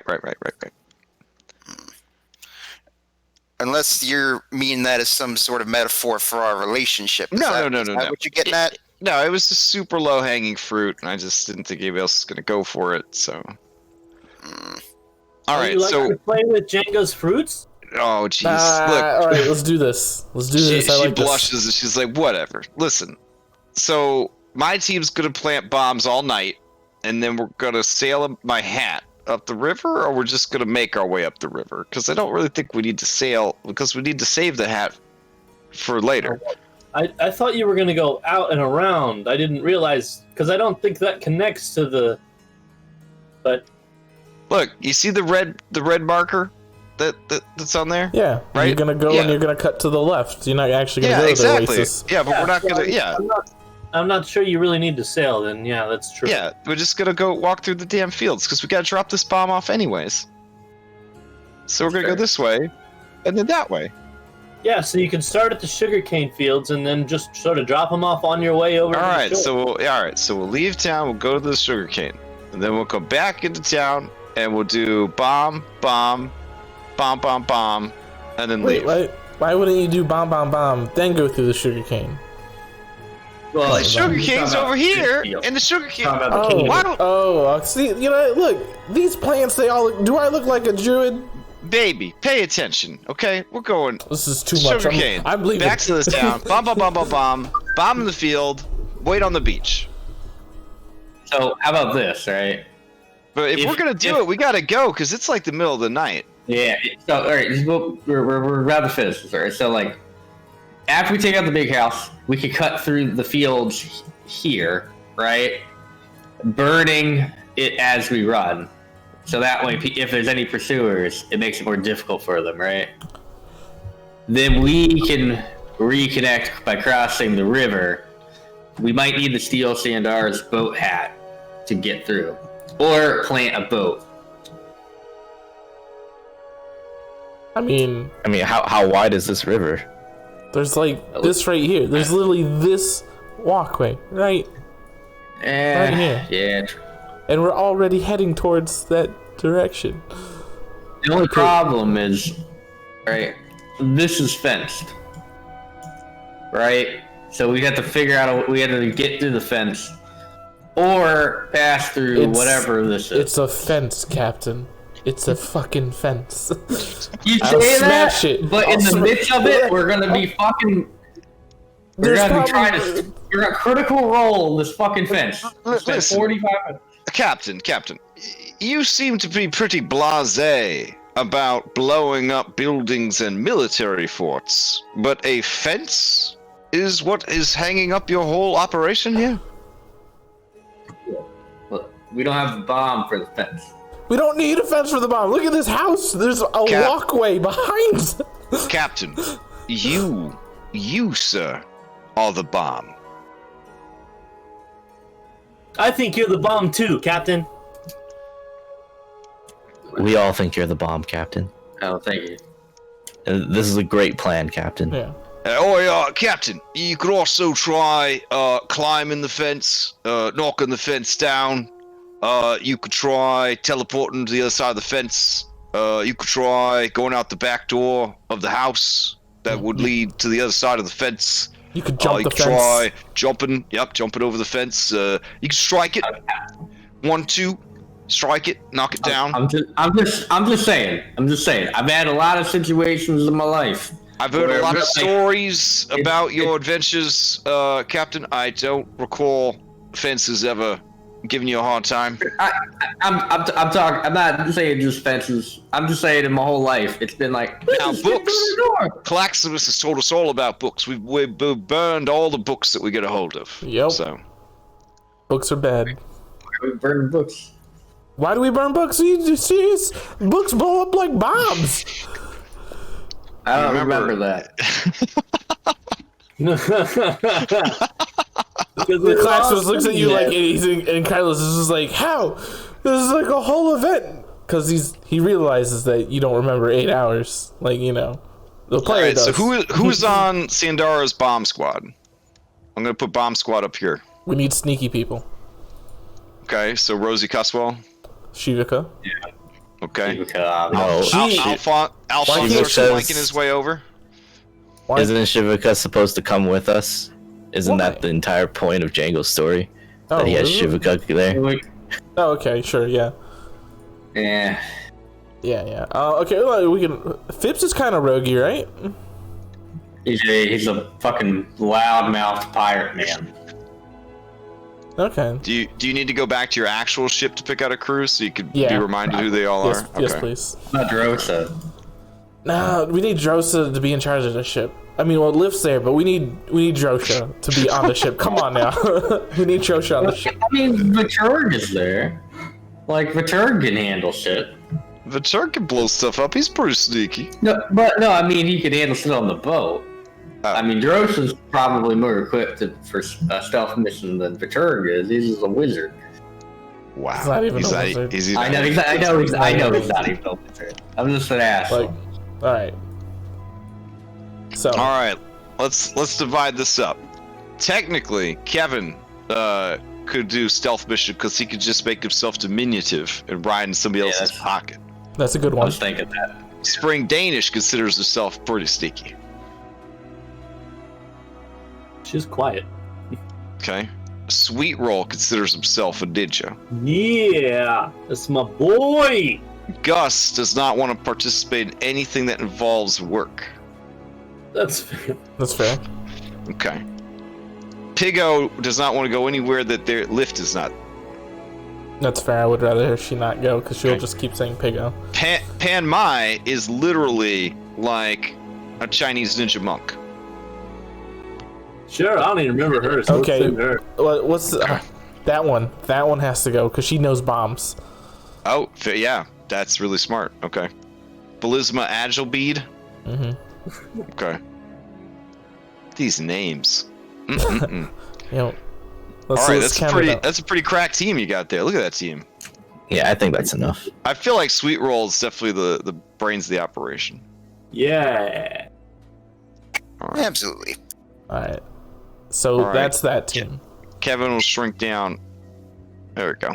I'll give them, I guess, crates to put the bombs in, and then put a poster. What? They want like a bag of holding. No. I give them a post. They all get crates, and then I give them like a poster of Mango Unleashed, and then cross out the tonight to say yesterday, and then just tell them to put that poster on the crate so no one moves the crate. Okay. It's the perfect camouflage for the bombs. All right. They all look at each other, and collectively they have like a strength of 15, which I think is bumbling Danish. They're gonna need somebody strong if you're gonna be sending them out with all these heavy crates. Well, let's rethink this, right? Well, I mean, just hand him the bag of holding. Owlbear puts his hat in the No, ring. yeah, just put Owlbear there. Carries everything. I don't Stealthy. know. I don't know about that. He's not very stealthy. Oh yes, he's so stealthy. He shouts "hoot" every 30 seconds. I look at He doesn't have Viturg, to be stealthy. I look He at just Viturg. stands there. and I'm just like, What about let's- Night? I look at him and I'm just like, let me see that spell book. Where's the What? flint? Well, where's he the has float? flying Where's that? disc. Where's that Yeah. flying Oh, disc? that's true. Yeah. All right. All right. If Flying you disc loud insist. as fuck. Well, no, the mechanical one is, but the magical one is not. Ooh. No. I don't, Captain. I know it's a very important mission, but someone did want to step up to the plate. Oh, well. Someone did want to step up to the plate. Can't we just take him with us? You said no to Owlbear, but you're gonna throw Alphonse? I'm not. Oh, I'm not saying no to Owlbear and yes to Alphonse for the stealthness. I'm saying yes to Alphonse for the fucking play. What about Like playing what about assassination. All right. What Now, about- Phipps Shumlet does say, "Hey, Captain. It seems like you're pulling all the crew for your two away teams. I understand that this ship can pilot itself, but if we were intercepted out at sea, if we're running a skeleton crew, who's going to be firing the cannons, defending us against boarding parties?" Oh, Alphonse then. 'cause he Alphonse. wants- yeah, Alphonse, yeah. there you go. This is his big chance. Alphonse, do you want to do that? Am I in charge of all the cannons? Well, I don't know about all the cannons. Can you be at every cannon? I'll sit at one. You can be in charge of the people at the other cannons, and then in charge of your own cannon. All right. Phipps looks at you with his one remaining eye, incredulous. Claximus, you're gonna do me like that, are you? What do you mean I'm gonna do? Like, who do you think? Who's gonna be That Liv's suit- co-captain? Who's gonna be That's- Liv's co-captain? That suit of armor has the brain of a 5-year-old boy. There's no way we're gonna put him down there in charge of all the cannons. But who's gonna? We've got someone in sickbay what got stabbed when that dumb suit of armor tried to put butter on toast this morning. Okay. Let's Yeah, but hold on. Let's think about it. Right? I mean, all right. Who else can be co-cannoneer with Alphonse? Can Green Marshmallow train the Pokemon to No, let's light the cannons? it's a bit much right there. Hey, Charmander's got it. These robots, they know how to use the cannon. All right, there you go. That's yeah. Tobor and Robert. They are his assistant, cannon assistants. Oh, Claximus, you're What? doing me like this, are you? I'm doing. Look, I look right at Lift and I was like, Lift, you're the co-captain. Who do you It want? takes two eyes to You're have the co-captain. Who would you want to man the cannons? He's like, Pego. You want Pigo to man the cannon. Pigo! You choose Pigo, who is do. a 5-year-old. Lift blushes. I hope she's not a 5-year-old. She basically acts like a 5-year-old. There's a big difference. Put my It's hands true. I on agree with you. someone and go, Fitz. You had your moment, sign. But part of being a leader is letting others sign as well. You've got to give other people the opportunity. Lift, you're gonna have your hands full up here anyways. All right. I want you Look, to Phipps. help lift. Phipps, worst case scenario, the dragon has a fucking breath attack. You'll be fine. I don't think he's worried about like being all right. I think he's more worried about like, not being able to do cool shit. Dang. What are you talking You about? You're called. You get to tell the dragon to do the breath attack. Yeah, Lift's got to have his hands full driving it. Who's gonna be directing the people? Look, True. I'm just saying. You get to be- You're leaving me on a boat with a bunch of Pokemans, a baby dog, a giraffe. What am I supposed to do with all this? Wait, you got Lift? I mean, no, you don't got. You got Lift with you. You got who the Rumay. fuck just You got snake Knight. out? No You got feet. Tarini. You got Ginger. Well, Ginger was coming actually with us. He's No, part of the Jinjo's play. coming. He's a singer. He's got a. Look, you got Green Marshmallow. All right, I do like that green marshmallow. You want me to set up a date with Green Marshmallow? It's not like that. I respect her as a veterinarian. Okay, that's. Yeah. I roll an insight check on that. He only has one eye, and it's only for Captain Bubbles Jr., Okay. the ape who made him the shark he is today. And look, you have one of the wisest people on the ship, Uncle Croup. Oh, I thought I was going to stay behind. But no, you have to come with us. You got. Oh, I'm attuned to you, man. I'm taking you everywhere. You're literally attached to someone's belt. Jesus. So how is just- okay? How look, is Drosha? there's a lot. I've read those rules. There's a lot of gunplay. And you know what happens to get shot? Props. Props get shot. And I happen to look like a prop. So I don't feel very comfortable. For Captain Bubbles. I got the mending. Your magical item. Oh, Lift does Magical one items thing. will be fine. Lift does one thing before like he needs to cure Drosha. That's what he needs to do. Okay. Oh yeah, he'll cure Drosha. Yeah. Well, look. All right, so is Drosha Yeah. coming with you guys, or stay with the ship? No, she has to stay with the ship. Oh, okay. She most definitely She has to says stay with the she ship. doesn't ever want to be in the theater again, anyways. Thank you for your help, Miss Drosha. You were good in the performance. Also, before we go, Django will see Tobor, Robert, and Alphonse. All right. Look, guys. So here's what you're gonna do. Since y'all gonna be working the cannons, I'm officially making you honorary members of the Bullet Club. And then I'm Beep boop, boop boop. That's the sound that Tobor makes. and then I give them all like little capes I made with like the Bullet Club symbol on it. Oh shit! All right. You feel someone tugging on your very nice gray pants leg. Right? Big out. Oh, little thing. Are you working the cannons too? Back out. Oh, okay. Well, all right. Congratulations, Piggo. You're part of the Bullet Club. All right. She turns around so you can figure out where her neck is and give her cape. All right. Go ahead and tie the cape onto her and give her a little fist bump. All right. Fair enough. She returns it with the nub that is her fist. All right. I go up to Mr. Pluggers.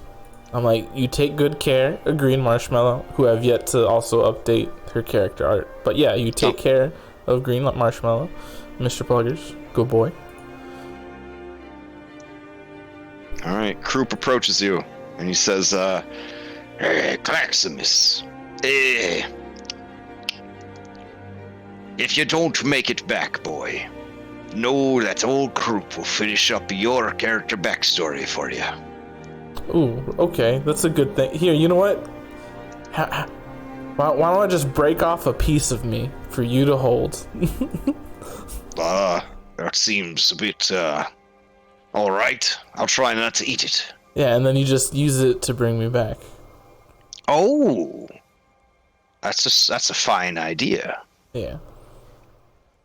Do you fellas want to do the same, or are they confident they'll be making it back? I'm confident I'll get them back. Alright then. It's been a long life, Pleximus, but a good one. Once you and the others came into it. So thank you. It's been an adventure, Uncle Croup.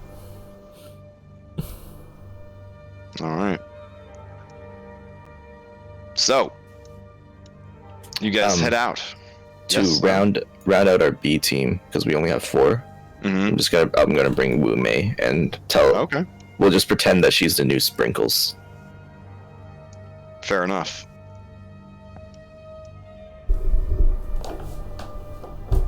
Also, as we're going along, getting the team together, I walk up to Shivka and say, like, look, I don't apologize for what I said to you in the theater, but I apologize for how I said it. It's just that every time I've wanted to talk to you about this stuff, you always did your smoke bomb thing, or you just made excuses, and it just kind of built up for me, and I just had to let it all go, and it's kind of how it happened. She kind of like stares at you and says, No, I get it. I get it. It's like, look, whatever happens, happens. Just know that what's happened between us so far, it means something to me, and it always will. Just remember that. I will. Good. And just know that where I come from, even the most honorable and noble amongst my people view public emotions as a weakness. Darling, there is nothing weak about you, and considering you've been willing to spend any amount of time with me, I think that certainly says something. all right. You guys finish up your preparations, try to cram in a long rest before morning, and wait for Candy to send a wagon around to pick you up. Does all that sound about right? Yep. Okay. That's good. All right. Let me grab these two teams, these two crack teams of demolition experts and opera singers. All right.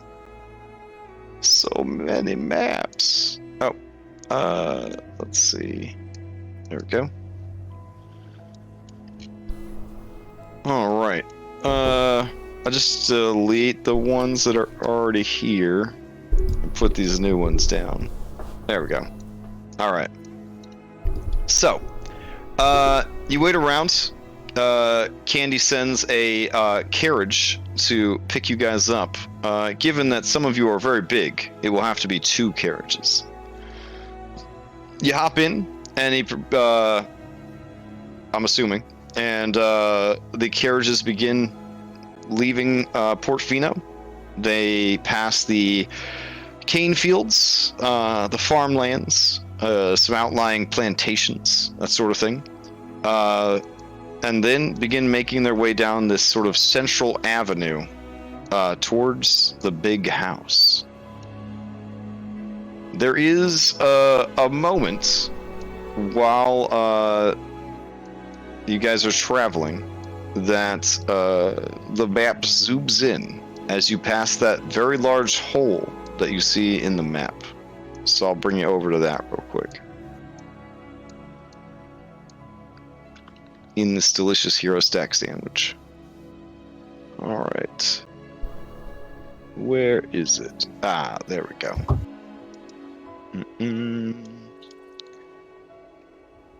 So I'll assume I'm going to put you guys down on the map, but I will assume that you are in the wagons. That seems like a good assumption to make. All right. And just so that Clax can't say that it never rains, it rains that morning. Did you There roll? we go. Let me see the roll. Take a picture of it, then take a picture of the table, because I don't believe you. All right. Just because you couldn't make Django look like he didn't know how he survived. That's how he survived. He drank rainwater. He's a cat. Cats can definitely drink seawater, I think. I think that's an actual thing. No, what the f*** is wrong with you? Yeah, they can, right? Their liver can process it. Hold on, I'm gonna look this up. I learned so much about animals that I never wanted to know playing Dungeons and Dragons. All right. Yeah, me too. They can drink salt water. All right. So, as you are kind of... Their kidneys are more efficient, and so they're able to filter out the salt, and unlike we. Oh, us. fair enough. All right. Up ahead, you do see Although the whether well. that applies to backsea is completely up to the DM. Yeah. All right. So, the wagons kind of make their way, along. Look at that well. It's so pretty. It's got a little lamprey mouth, just like Luigi. Yeah, the well occasionally moves and pulsates. There is a ripe and rancid stink that comes out of it. Definitely some halitosis situation going on. The well, such as it were, seems to have been penned in by a large iron and stone fence. It is tended to by this local veterinarian who cares very much for it. And it is guarded by mechanical men and dogs. They look very evil as far as robot people go. It's the Hate Forged. There we go. Luigi flies over and cuddles with one of the uppermost teeth. Okay. You do see, deeper down in the creature's mouth, hungry, grasping tendrils that begin slowly snaking their way up towards Luigi.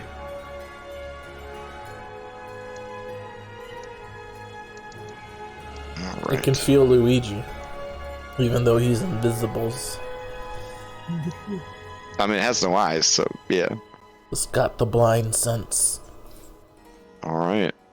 You guys ride on and head over to the big house. Okay. Where's the big house at? So many maps. Let's see. One day you'll have Foundry VTT, and you'll be able to organize your scenes. I know. Instead of just having these tiny thumbnails that are only showing the biggest asset on the map, rather than, the actual map. Good times. Good times. Anyways. Let's see. And that was the daily plug for Foundry VTT. Yeah. We are not Nobody had sponsored. said anything recently, so thank you for jumping in on that. All right, so you guys arrive at the big house. It's a big house. It has many chimneys, beautiful tiles on the roof, all that jazz. The only thing it's lacking is space for a yard, but I can only make the map so big, so just, just go with it. Man, I would have loved to live here. Are we performing the play on the roof? I saw this place on fire. No. So there are two guards out front. They both look like Valorians, but these aren't the finest Valorian specimens that you've seen. These Valorians, they're looking like they've led kind of a rough life, maybe. I don't know. They watch as the carriage approaches, and the carriage driver's like, "We here." All right. All right. Thank you. We start unloading our theater props. Fair enough. I pass them to Jinjo. Okay. Jinjo can carry everything. He is no baby.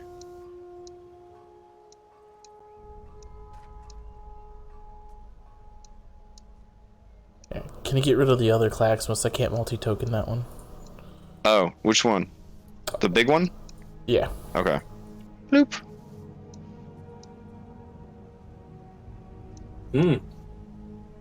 Well, that's unfortunate. What? What happened? I don't seem to be present. Oh, hold on. Let me track you out.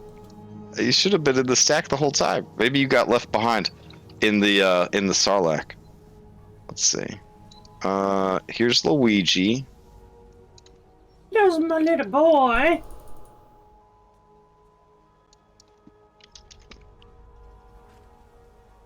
I love this token.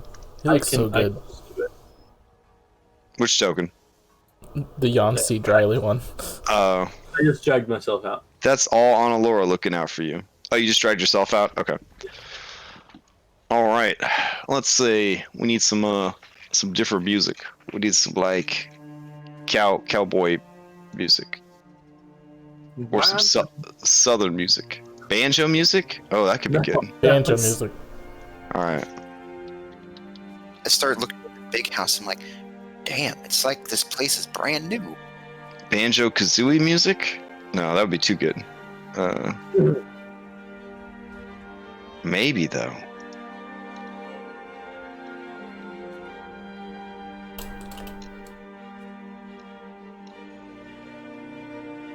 Here we go.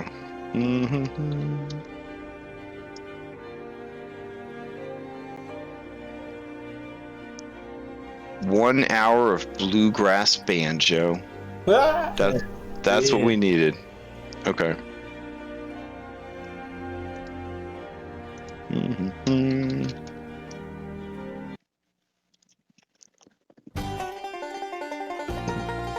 Oh yeah. Perfect. All right. So, everything unpacked.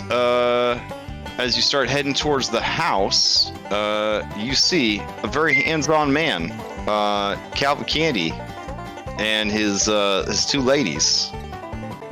Comes out the front door. Well now, there you are, right on time. Come on inside. We got some ice cold tea. You ever had tea with ice? Never. Well, you're about to have your whole worldview changed. Alright. Go ahead and grab everybody. Oh god, what happened to Bubbles? Oh, what? Are you still there? Yeah, I'm still here. Okay, I thought you like skyrocketed off the map just now. Oh no, I did skyrocket off. So where are you? I don't know. Can you delete yourself? I don't know where I am to delete it. Oh, you're like off the map. You pulled a peanut, man. Oh wow. Alright. I keep finding new ways to get peanuts stuck off the map. It's not really that hard.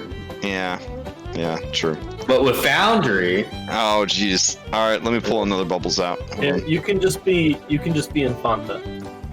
There we go. All right, so you guys head on inside.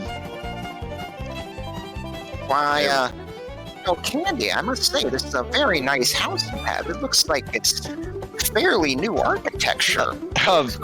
Big. I have to say, Mango, that is a very big, bad, wolfish thing to say to someone. But it is a very fine and big house, isn't it? Indeed it is. I shall have to look at investing in one for myself someday. So, are you in a hurry to settle down and get set up? Or do you want to have a little drink first? I say we have a drink first. I think a drink would sound lovely. Do you happen to have a bartender that can make something called an old-fashioned? It's so hard to find someone who can make a good one for me. Oh, that is one of the specialities of this here island. I am starting to wonder, have you been here before? Well, my associate, here, and I motioned over to Shiva because acting a little bit silly. She tells me she's been here before, and she actually turned me on to it. Oh, Candy kind of looks at her and nods at her, and she kind of like looks back at him and nods at him, and he says, "I think I do remember a certain croaking bounty hunter, real good at finding wayward souls that lost their way." And she just kind of says, Well, I never really stopped. Just, it's a big world out there. And, you know, Candyland's not the only person that misplaces things. Place that misplaces things. and Calvin kind of smiles at her and says, "Oh, you don't got to make excuses. I'm sure the grass was greener on some other island. No hard feelings." A tabaxi with a dour demeanor comes up. Monsieur Candy, your guest has arrived. They came early. I have them situated, but they're awful rude, Monsieur Candy. Well, you know, they're being a bit uppity, and I try my best to calm them down. But if you could maybe go and speak with them, I could take over here and take these thespians wherever you need them to go, sir. And Candy kind of looks at all of you guys and says, host duty never ends. If you could just excuse me, I'm sure we could catch up later. My man Samuel here will help you out, alright? I have to say something real quick. Yeah. That is, like, spot on. That It is. I don't know where you got it, alright? But that right there, that art is spot fucking on. That is him as a cat. Holy shit.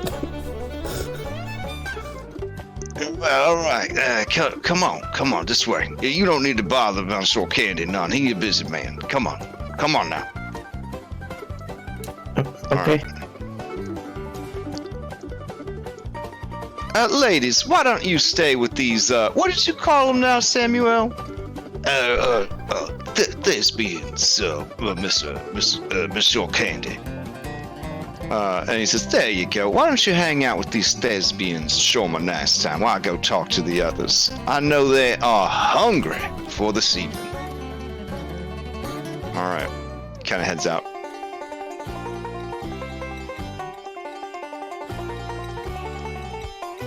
Alright. Mitch, like, looks around, and he's like, Oi, Captain. We should just, take this mansion. Keep it. Like, we don't gotta blow it up. We can just take it. Alright. Oh, Mitch, that's kind of naive. Of course we have to blow it up. Alright, so you were led through a sitting room where there's some piano music happening. It's very nice. You mean banjo and music? then you... Oh, right. Banjano music. Then you come into a nice library. You do see that all of the tabaxi here are definitely second-class citizens. I would like to back out of the library. Oh, okay. Alright. Your guide's like, what's wrong with you? I don't like books. You don't like books? I don't like books. They can't hurt you none? You positive? Oh, we beg to differ. We beg to differ. All right. Hold on. You know, for beast folk, you're pretty full of yourselves. Think you just make the rules? Is that what you think? Yo, I'll step forward and say, like, excuse me, you said your name was, Samuel, right? Samuel, yes. Samuel, excuse me.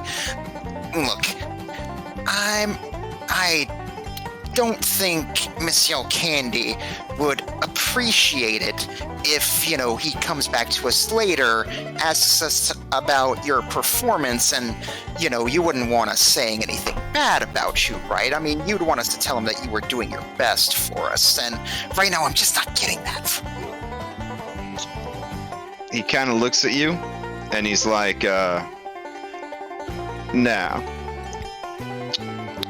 I don't know if it's because you are thespian or because you a pussy, which is a racial slur against the Tabaxis, by the way, because pussy cats.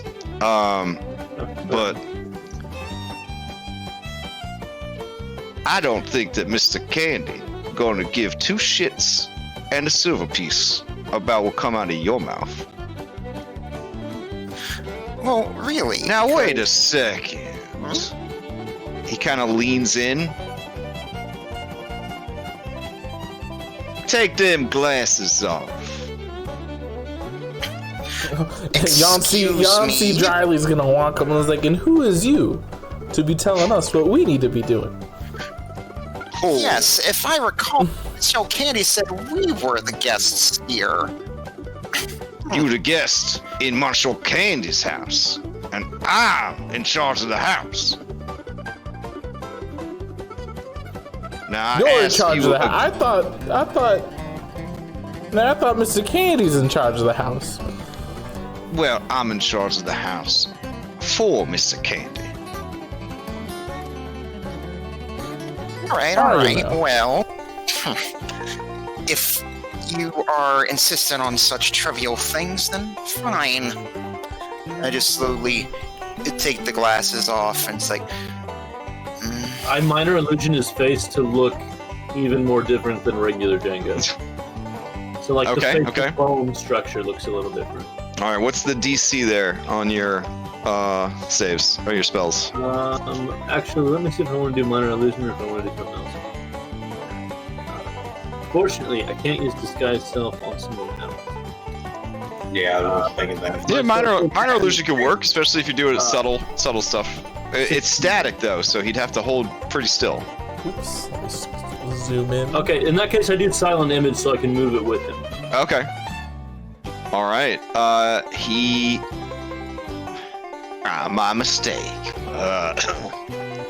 Could have sworn I'd seen you before.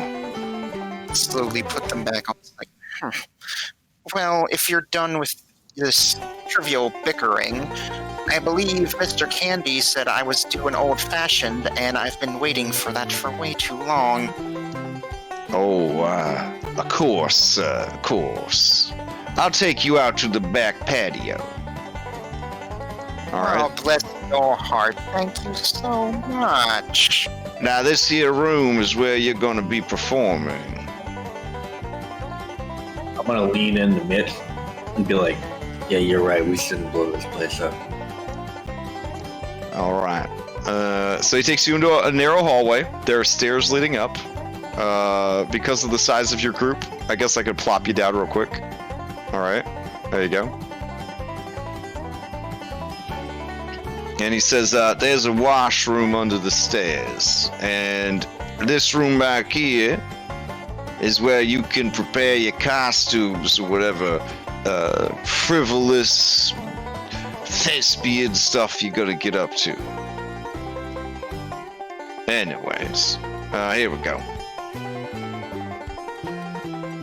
So whatever you fancy. If you want to be in the shade, you stay in the covered porch. If you want to be out in the sun, you go out on the open porch. Go ahead and have some drinks sent out to you. I have a question. What floor are we on? The first floor. Okay. So, like, if I were to jump off that little balcony, Yeah, you'd be fine. Okay. Yeah. Yeah, and there is, there, of course, you know how it be. There's doors aplenty, doors forever. Doors I can't open. Yeah, hold on. I will open up the available doors so that you can see them. But this was foundry. You foundry whore. Alright. One day that'll Alright. be you. Don't worry. Alright. One day you can be a. There you go. Too. Those are all the doors, I think. Cool. Thanks. Okay. Alright, yeah, so, Jinjo wants to go outside. So he's too big to be inside. He's gonna sit on all of these chairs. Alright. So, what's the plan? There is a lady out here already. She's strapped. She got guns everywhere. She gives you guys a polite nod. And, walks over here. You see the gardener. He's gardening. He's fucking strapped. Guns everywhere. He's actually using guns to prune the plants. He's shooting the leaves off. That's how many fucking guns he's got. The shoot, throw it away. He just goes Reaper on it. He doesn't ever reload. He just drops the gun, pulls out a new one. Yeah, like the hedge is perfectly cut afterwards. It's incredible. All right. I'd watch that shit at the state fair. I want to ask this lady how good she is with them guns. Oh, she turns back and says, "Oh, these old things. I'm a fair shot." Okay. Are there any birds around? Yeah, there are. There are two adorable birds cuddling up in this tree. I point like to the farthest bird I can. It's like, could you shoot that bird? She's like, yeah, I suppose. Okay. Why would I shoot a bird? I don't like flying things. She kind of chuckles and she says, "What are you, some kind of goat? Yes. Are you in your goat costume? Wearing that cowboy hat?" Yeah. This is my goat Jan C. Dryly costume. Alright. She says, yeah, you animal folk are definitely the weirdest thing we found since we came to the new world. That is for sure. Now, what distance would you say that is? What, up in that there tree? Since Yeah. there ain't no Pythagorean theorem, I'm thinking 30 feet tops. Oh, okay. Do you want her to shoot these birds? No, I was just trying to see if she's a sharpshooter or not. Oh, okay. Through no. actual game play. Oh, you're trying to peep her stats. I got it. Since I don't do secret rolls. All right, let me roll some secret rolls then. She successfully kills both birds with 2 shots made within 6 seconds of each other. All right. That's some fancy shooting. She spins the guns in a very Django-esque manner, and then slips them back into their holsters. What about you? You got a fine hat? You got any guns to back them up? He's been waiting for this. He's been waiting. I need a target. Oh, you hit her with the gun. I'm not gonna hit her with the gun. There you go. Why don't you just shoot Jethro's flower or whatever? Jethro looks over. Joe Anderson, you are not gonna have that goat man shooting my flowers. You know how hard I work on that. Okay, so Jan C. Dryly, he whips out his gun. Ah, fine. And she reaches into her side satchel. She takes out a warm beer. She flicks the cap off with her thumb, downs the whole beer in one swallow, nods at you, and throws it up in the air, the empty bottle. Alright. I take out my pistol. I All take right. aim. And I recklessly throw it and pistol chuck it. Unfortunately, Reckless only works on melee strength attacks. Really? Damn. Yeah. I did not know that. But you can still be as reckless as you like. You throw your gun chucks. Is that what you're throwing? Yo, Or are you I throw throwing my one of your... gun chuck. Okay. Yeah, holy shit. I was actually setting the DC pretty high for a spinning beer bottle. But yeah, you hit it and it explodes. We will say on nat 1s and nat 20s, which this is a gun attack, is what, 18, 19, 20? Your gun chucks inadvertently will fire upon impact. Oh, sweet.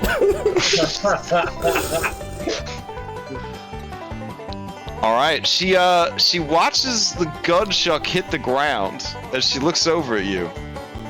What the hell was that? That's my gunplay. You throw your guns? Is that some kind of goat person thing? You could say that. Well, Jethro goes and he picks up the gun. Well, here, stranger. You dropped your gun. Oh, thank you. Alright. While Jethro White is there, he looks over and he sees Annalora, and he says, he lets out a low whistle, and he's like, oh my. Who might you be, girl? From all the way over there. Yeah. She doesn't hear him. Hey, excuse me there, big fella. What's the problem, baby? I'm just trying to get inside. This Jinjo door now. He does have asphyxiation with doors. So there's that. Screw it. And he goes back to work. Jinjo doesn't look at you, Annalora. He just sticks his left hand out and does a thumbs up.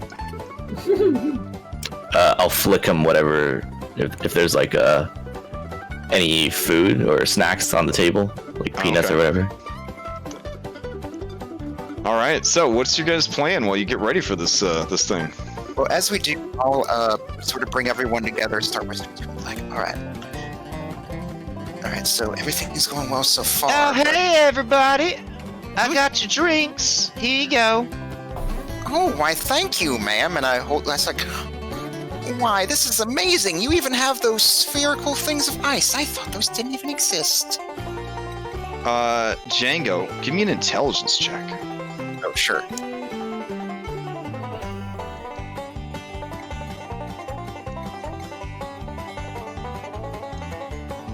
Or a history if you're trained in it. Oh. Okay. She says, oh, it is so nice to see y'all. Yes, we do. We have a magic ice maker. Monsieur Candy spared no expense. He's such a great master. If you'll be needing anything else, I'm gonna leave this little bell here, and you just give it a little ring-a-ding, and I'll come running. And if you need the washroom, it's right through this door. What should we call you, young lady? Oh, my name's Chastity.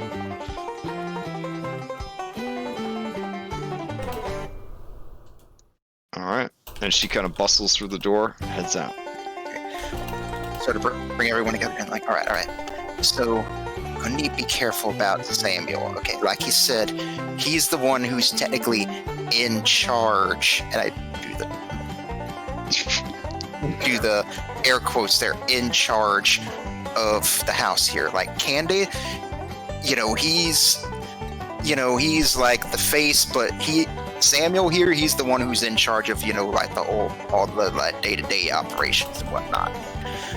I'm telling you, as annoying as he is, he definitely has an eye for when something's up. So I would just kill it and hide your body. Here's the thing. You gotta, if you want to do that, you better do it right. Because if anyone notices him missing, it's gonna go to hell right quick for us. Well, I got masked many faces. I could just become him. You can look like, but you saw how he was. Could you act like that? I've been called an annoying asshole more than once in my life. So, probably. Alright, well, that might actually work then. And I start sipping on the drink. I'm like, fresh oranges and everything. This is nice.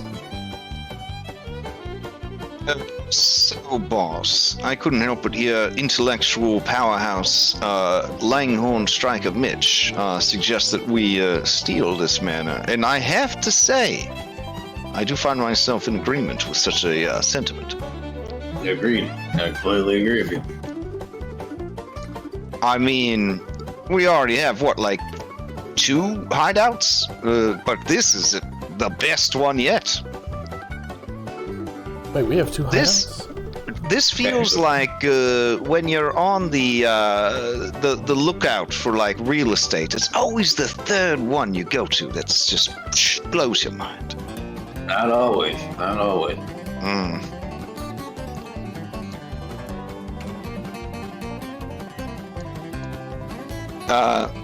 So Persephone and this woman who have been here with you the whole time, do you guys wait to have this conversation until they're not around? I should mention. Yeah, I would. Yeah. Oh, okay.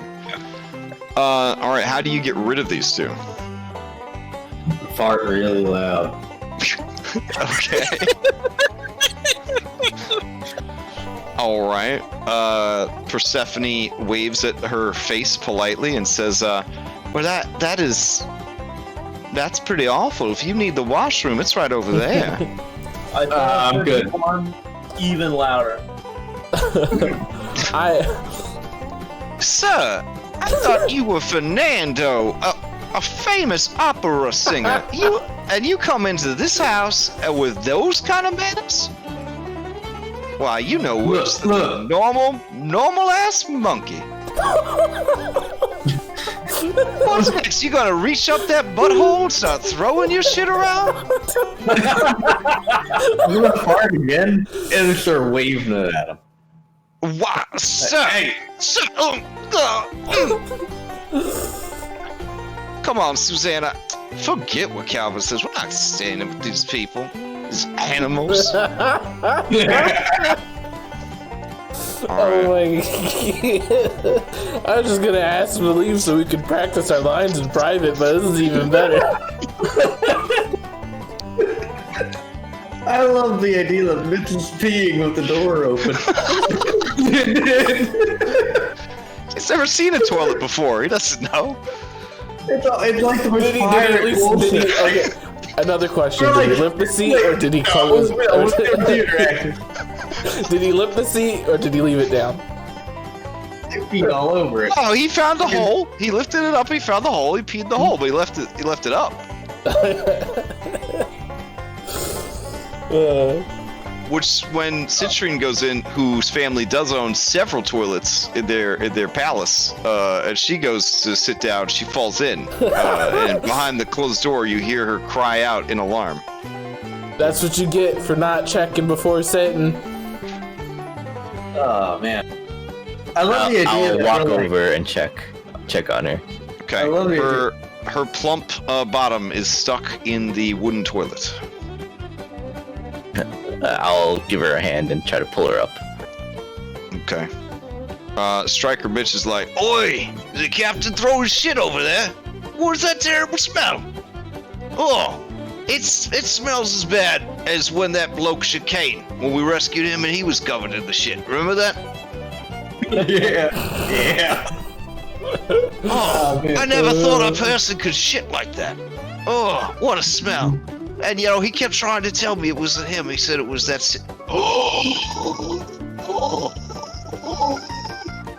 As the realization suddenly hits Striker Mitch that all this time, Chicane was telling the truth. It was Citrine that made the bad poop that day. All right, straightening her skirts in her armor. She comes out and looks at everybody, challenging them, daring them to fucking say something. Did you fall in, Citrine? She blushes and says, "Someone left the seat up." Can you light a fucking match? Oh no. I've been trying to teach Alphonse about the smoke powder. You do not want to light a match right now. We'll blow half the house up. All the methane in the air. Is that like a fire ganassi free thing? Is that just you make a foul stench come out of your rear end? Cause oh my god, woman, that is terrible.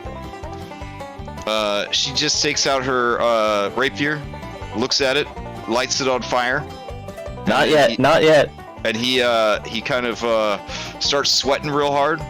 Oh, you're scared? Oh, I'm scared of you.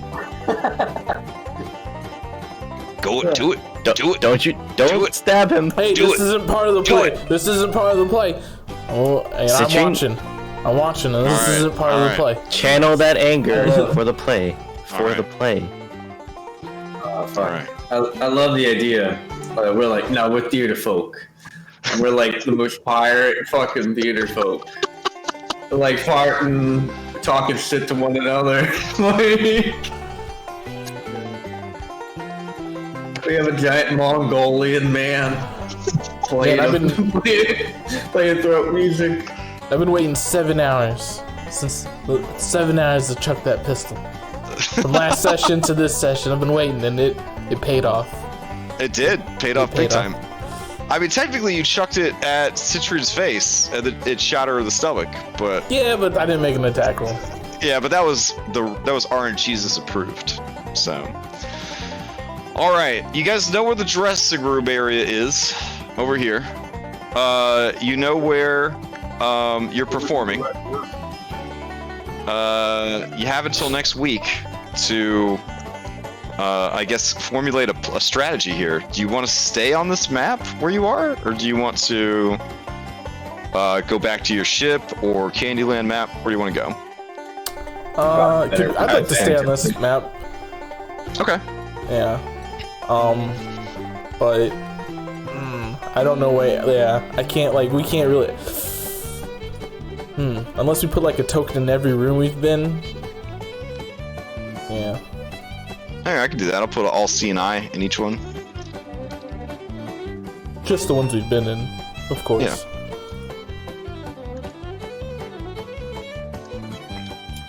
I have to say, that is the tiniest fucking stage they expect us to. You got theater of the minded.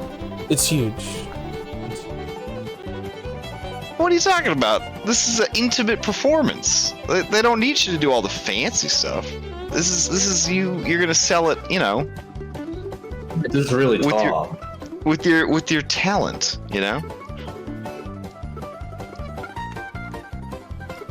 All right, I'll put one up on the roof too. There you go. Ooh, what is this? What's this fancy? Oh, that is like a fancy sculpture of a dragon. Of the dragon. Yeah. The dragon. I'm sure it's not a stone golem that's gonna come to life. I'm sure it's not to represent that dude who's the glasses isn't really a nerd, but he's actually a real dragon. I mean, steel dragons do like to LARP as accountants, so that is the thing that could happen. And there's a steel dragon in every campaign I run, so no one's ever found one though. But there's one in every campaign. We just haven't found the one pretending to be a human. All right, so on that note, we are at 11, and we are at the cusp of kicking off something pretty big, maybe. Yes. All right. That being said, you're in his inner sanctum. You will be in a small ass room with him and his closest associates. This is a very tight house. I picked out this map because I wanted a house that seemed as cramped as the one in Django Unleashed, and I feel like Tom Cardos delivered. Because this is both a fancy house, but also a super cramped house. So, Should be pretty cool. Yeah. All right. So, anybody got any announcements? I'm working on the next one shot, and I think I'm trying to see if probably in the middle of next month or the third week of next month, and I want to do Siege of Gardmore Abbey. And that's you're gonna do that as a campaign or just the one shot? Siege just of the Gardmore one Abbey? shot, the Siege, the prequel story, but it might go on for more than just one session. It might not. It might end up being 2. Yeah. Okay. I gotta make the maps though. All right. Anybody else have any other announcements? Just the build challenge. Oh, right. So Saturday at 8 p.m., I'll toss up all my. I guess it'll have to be after in the adventure. But I'll toss up all the assets that I used for my 5-room dungeon, and there'll be a video that shows how I did it, and then telling you 2 hours or less, 5-room dungeon. That's the whole point. It's like an easy, quick dungeon. So don't be afraid to give it a shot. It was actually a lot of fun to just kind of sit down and be creative. And again, you don't have to make super fancy map. It could be a hand-drawn map. It could be somebody else's map that you just decided what was in it. Like there's a 1.5 billion awesome pre-made maps out there that don't tell you what is actually happening in that dungeon. That's also a 5-room dungeon, just explaining what's going on in there. So I have everything planned out about my dungeon except I haven't drawn the map yet. And yeah, I think I'm just gonna hand draw it and maybe scan it. yeah, I mean, honestly, anybody who has VTT tools would just, take whatever tile set or map is similar to your adventure and just run it that way anyways. So, all right. On that note, then, I guess I am gonna head out, and we'll pick this up next week. Still no lift next week, which is smart roleplay on your part to have lift on the ship, and all our normal games in August, but we're gonna take September off. So whatever you guys decide to do with your Thursdays in September, it's totally up to you, of course. I know my Monday group is gonna take turns DMing each other, which sounds kind of fun, like DMing one-shots for each other. But whatever you guys decide to do, you might just enjoy Thursdays off for a month. But when we resume in October, it'll be on Foundry. So Yeah. all We right. can open doors and close doors and they make sounds, and I'll be able to hear it because I won't be the DM. True. It's the biggest like letdown. Every time I open a door, I don't get to hear it. All right. So in October, that's when we get to start saying, well, in Roll20, you could do. You could do this, right? True. Exactly. No. But then you'll just install an Well, in API. Roll20, they have a character. It'll mancer. never happen. It'll never happen. In Roll20, they have a character mancer that makes everything super easy for making characters and leveling I just up. do it in D&D Beyond. Holy, import it it again. had integration with D&D Beyond. All right. I'm gonna go hang out with the family. So I Thanks, will Jelly Bean. catch up with you guys online later. Hope everybody has a good weekend. And later. Yep. Good night. All right. Bye, everybody. Night, everyone. Thanks for tuning in. Really appreciate it. See you next Thursday.